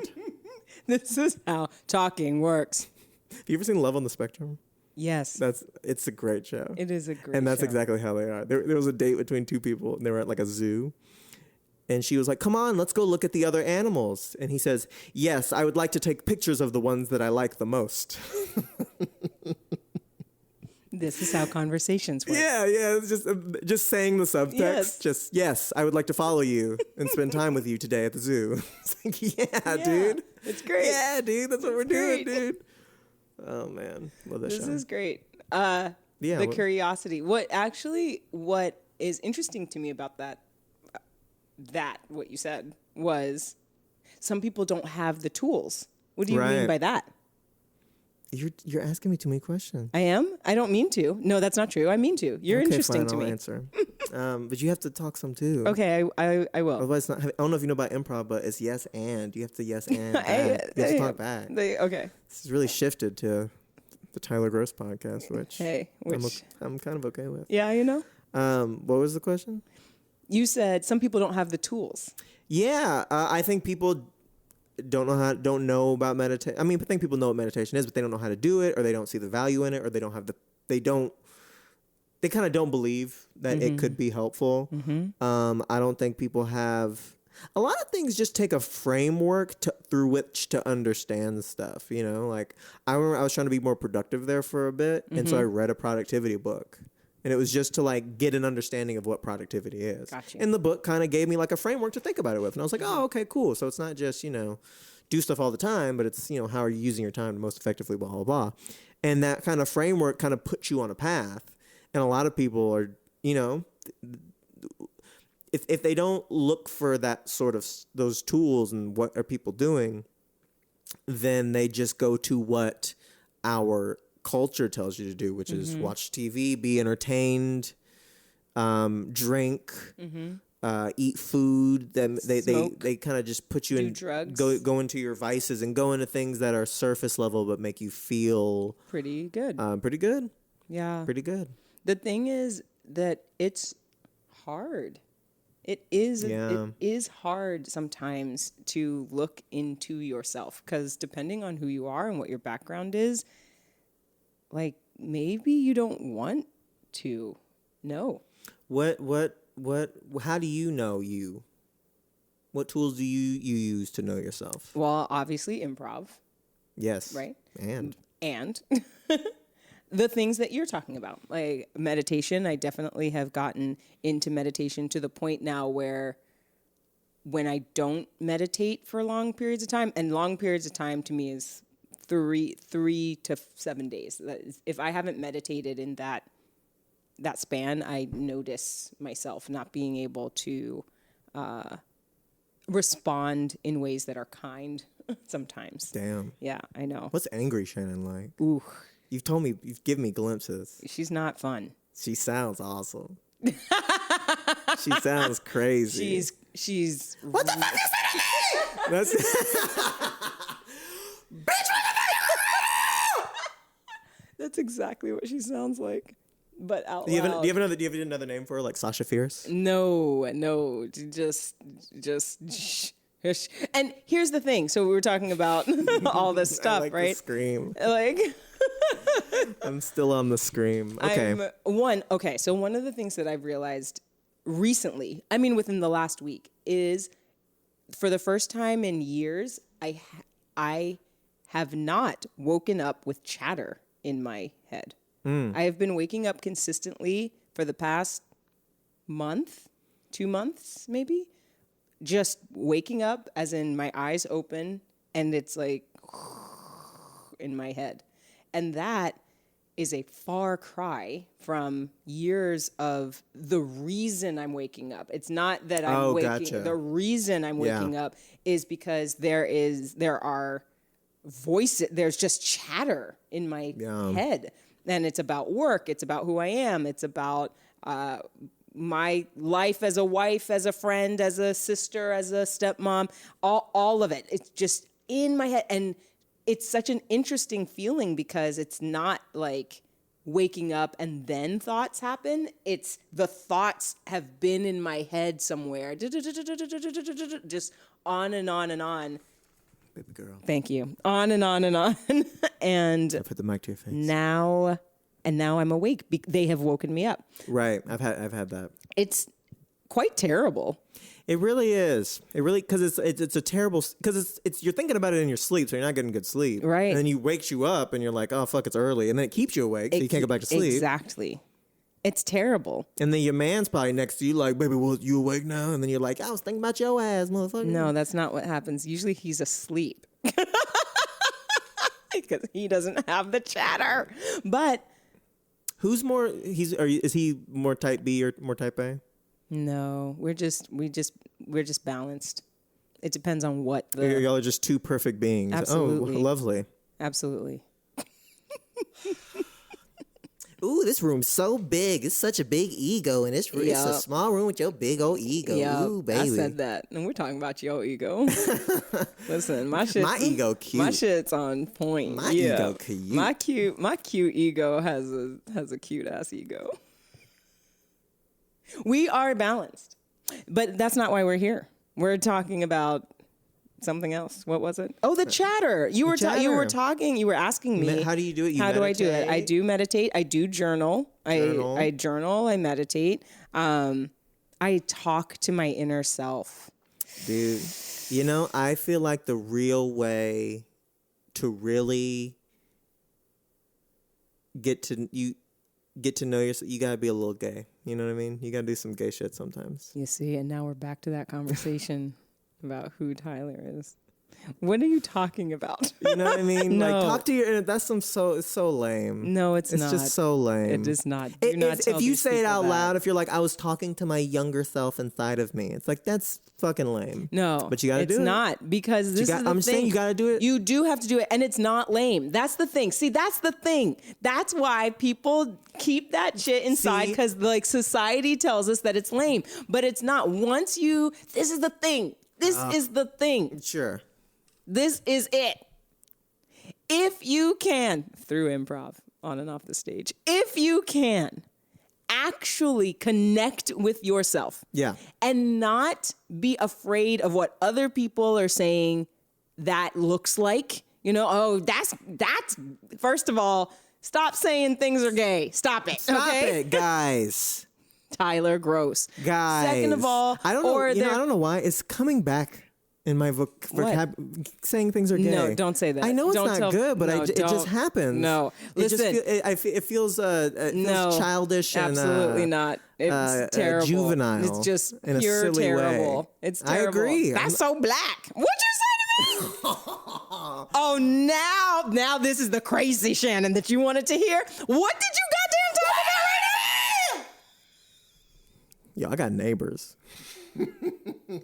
I know it's not good. I just Listen, it pops out every once in a while. No, we're just gonna skip over that. The thing is that when you are on the journey to anything, whether that's knowing yourself, whether that's being a better parent, whether it's being a better friend, sister, whatever it is, when you are on a journey to being a better person, every step of the way shouldn't be hard, right? Every step of the way, and it is, every step of the way, someone is telling you, no, don't do that. That's ridiculous. Don't do that. That's blank. Don't do that. That's yada, yada. Who told you can do that? Yeah. You have to have so much resilience to even start the thing that you're talking about, like to be curious. You have to have so much resilience. One of the things that, this is sort of off topic, but one of the things that always interested me, and I think because I traveled so much, I was made to travel, as in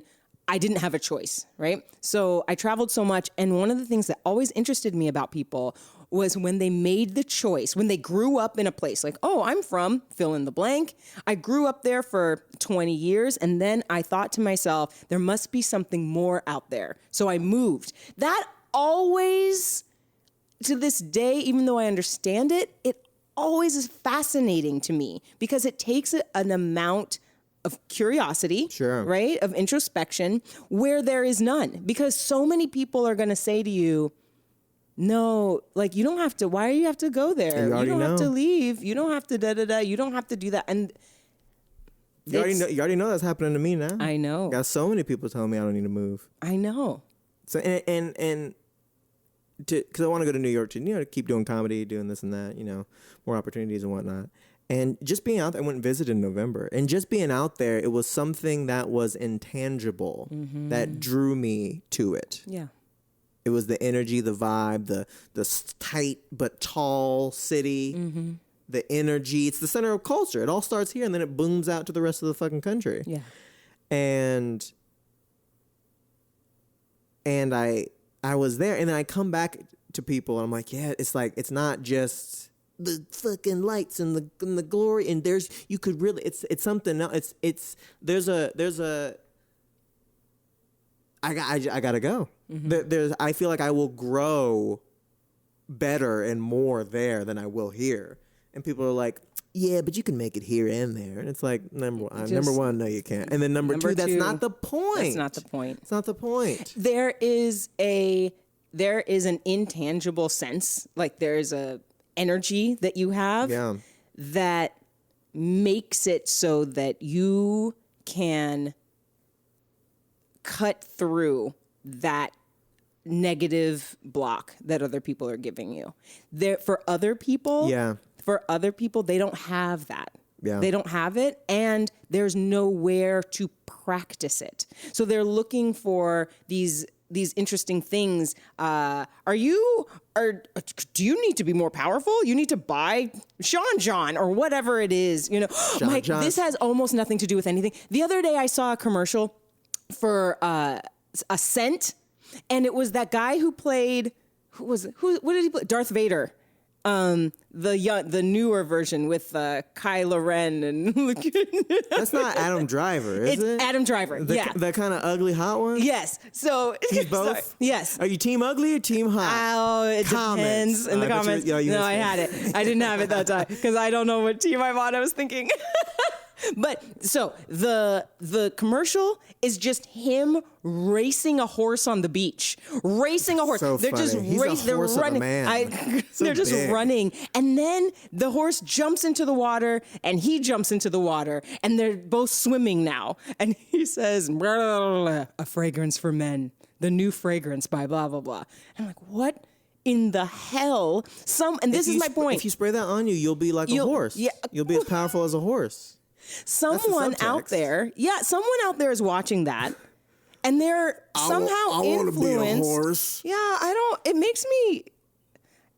There's something in the pit of my stomach that it makes me feel bad. Like it makes me feel someone out there, that these messages could influence somebody. Yeah. That really what is happening is they want to be a thing. Yeah. But they have it's difficult for them to see what it is that they want, or it's scary for them to be introspective. And they don't know how to practice the thing that they want to be. So somehow, some way, it is easier for them to watch a commercial with this man swimming with a horse and then go and buy that thing and spray it on them. And then what happens? They're not fulfilled. Well, I'm thinking of two things. One of the things is some people are poor. Oh, come on. And some people can't do the things that they want to do because they're working, they got multiple jobs, they got kids, they got family, they got shit to take care of. Mm-hmm. So they just can't do that. So they could go inside of themselves, but what they might find, I want to be a thing, and they find that they can't be the thing. Because they have other responsibilities, because they're poor. They don't have the resources to do the things they need to do. That's an interesting space that you went to. Why do you say that? Not everyone can make it out. Okay. The system is made for people to be poor. Some people can make it out, but statistically, just not everyone can. Okay. And there's those people who are just like, I'll never, because what people want is they don't want the cologne. They want to swim with a horse in the ocean. They want adventure. They want something that makes them feel alive, like fucking racing a horse on the beach and jumping into the water and presumably having sex with it. I know that's not what you said, but it sounded like he fucked that horse.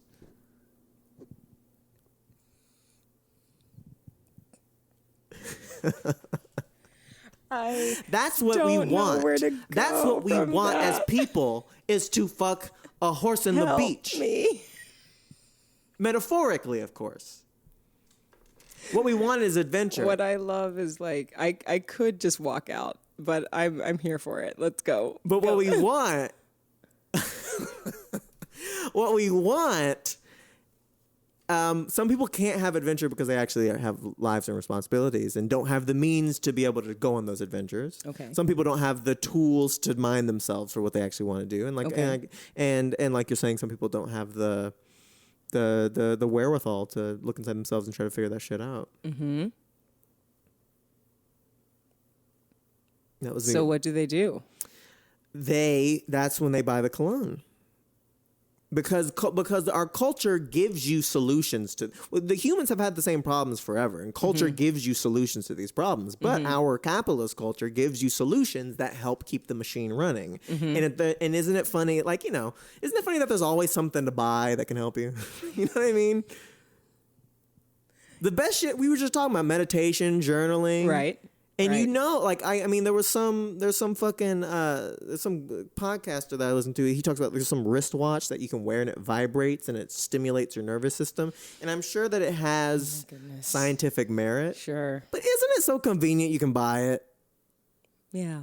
Isn't that easier than actually going inside yourself, just dropping some money on a thing? Like, it has problems to all the human problems of, like, who are we, why are we here, what are we supposed to do? And our culture gives you're supposed to get a lot of money, to buy stuff, to get status, to go places, to collect experiences, to, you know, to do that shit because that keeps the machine running. The capitalist machine. Yeah. Mm-hmm. And what they don't want to do is like, there's never going to be a commercial for like, hey, I bought 60 seconds of airtime. Just use this to meditate. And we're not selling anything. Just meditate. What's interesting is, and that's what would help people more than right. But what is interesting is that those things do exist. Have you seen one of the things I really enjoy are on TikTok, hey, you've been scrolling for a long time. Isn't it time to go to bed messages? Have you seen those? I'm never on TikTok like that. But is it like, isn't it time to go to bed? Go to bed with Sleep Timer. Yeah, that's right. Download Sleep Timer now. Not the ones that I've seen. Like, not the ones that are popping up for me. They're popping up and it's like, you've been scrolling. Why don't you've done so much today. It's like there's a person. No way it's not an ad. I don't think it's an ad. I think there's they're way. No, it's just people. It's other TikTokers. Yeah. Oh, gotcha. Yeah. Yeah. They're just like, go to bed. And I always go to bed, and then you're like, you know what? I need to be reminded of this more often. I'm gonna follow this TikToker, and then they get 1 million followers, and then they're like, and then that's when they get the 1 million followers, they're like, you should go to bed now and go to bed with Sleep Aid. That's right, Sleep Aid. Buy now. Man, it's awful. What is I this want the money and the clothes, cars and the hoes. I suppose I'm just trying to be successful. Isn't that what we're all doing though? Isn't that what you're doing right now? Yeah, nigga. Then what are we talking about? I'm just saying, nigga, that's what it is. That's what it gave me. But I'm saying if you can't reach inside yourself to find the reason why I'm trying to do this, sure, to make money, but I want to make money at this because this is what I want to be doing. But more importantly, if doing this had no, I want to express myself. I want self-expression. I want self-actualization. I want to do that. I want to be funny and smart while I'm doing it and interesting. Mm-hmm. And I want all those things to come together into, like, all those things is what I want out of life. That's what I find meaning and purpose in doing. And comedy is a great container for those things. Mm-hmm. So that's why I'm doing it. Now the money is just icing on the cake. Sure. It's interesting. You see what I'm saying? Young because blood. That's where you and I, remember you were like, I'm an old man. So my mom laughs. She's like, remember you were like, how do I take over your business? Like, how do I crush you? Yeah. I think the way you crush me is you find exactly what it is that you're doing. Mm-hmm. You take it and you try to help others through it. That's how you crush me. So do what I'm doing, but try to help others? Through what you're doing. How do we turn what you're doing and how you're doing it into the part that requires these people not to buy cologne, not to buy the running the horse cologne. Listen, this is the message. Cologne's never going to help you. The big car's never going to save you. The TV's not going to save you. The only thing that's going to save you is right here on this podcast, Tyler Is Groce. Keep watching every week because we have the answers to what's going to help you find the best version. You okay? You okay? You seem to be shaking your head. You okay? Yeah, I'm fine. This is great. Okay. We know what's best. That Tyler is saying. We know what's good for you. What's good for each other. Under a tree. Say for a moment. Right here. Really. And buy some into yourself. Huel energy bars. And help yourself. That's right. Help Huel yourself. Energy Bars is our sponsor. I have these bars laying here because I bought them. Here is the time where you can turn this off. These are our sponsors right now. You can walk away. Now, the thing is, they're not actually our sponsors. You always have And I bought these bars, and they're terrible. You always... Can we close the podcast with you taking a bite of this really bad Huel bars? No, I'm They're not really taking, bad. Ugh. They're really, Get really it gross. out of here. Aren't you? They're Tyler gross. Aren't you curious? Did I do it? Oh my God! Aren't you curious? No. How gross they are? No.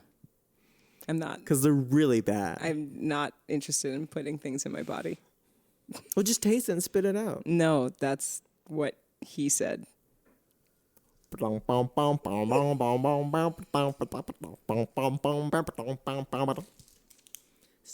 are you doing? Gross. Listen, I'm about done. What are you? You done? Yeah. It seems man. like we're circling the drain. We did a lot. I think Are we did all of do a your lot. podcasts this long? This is probably the longest one.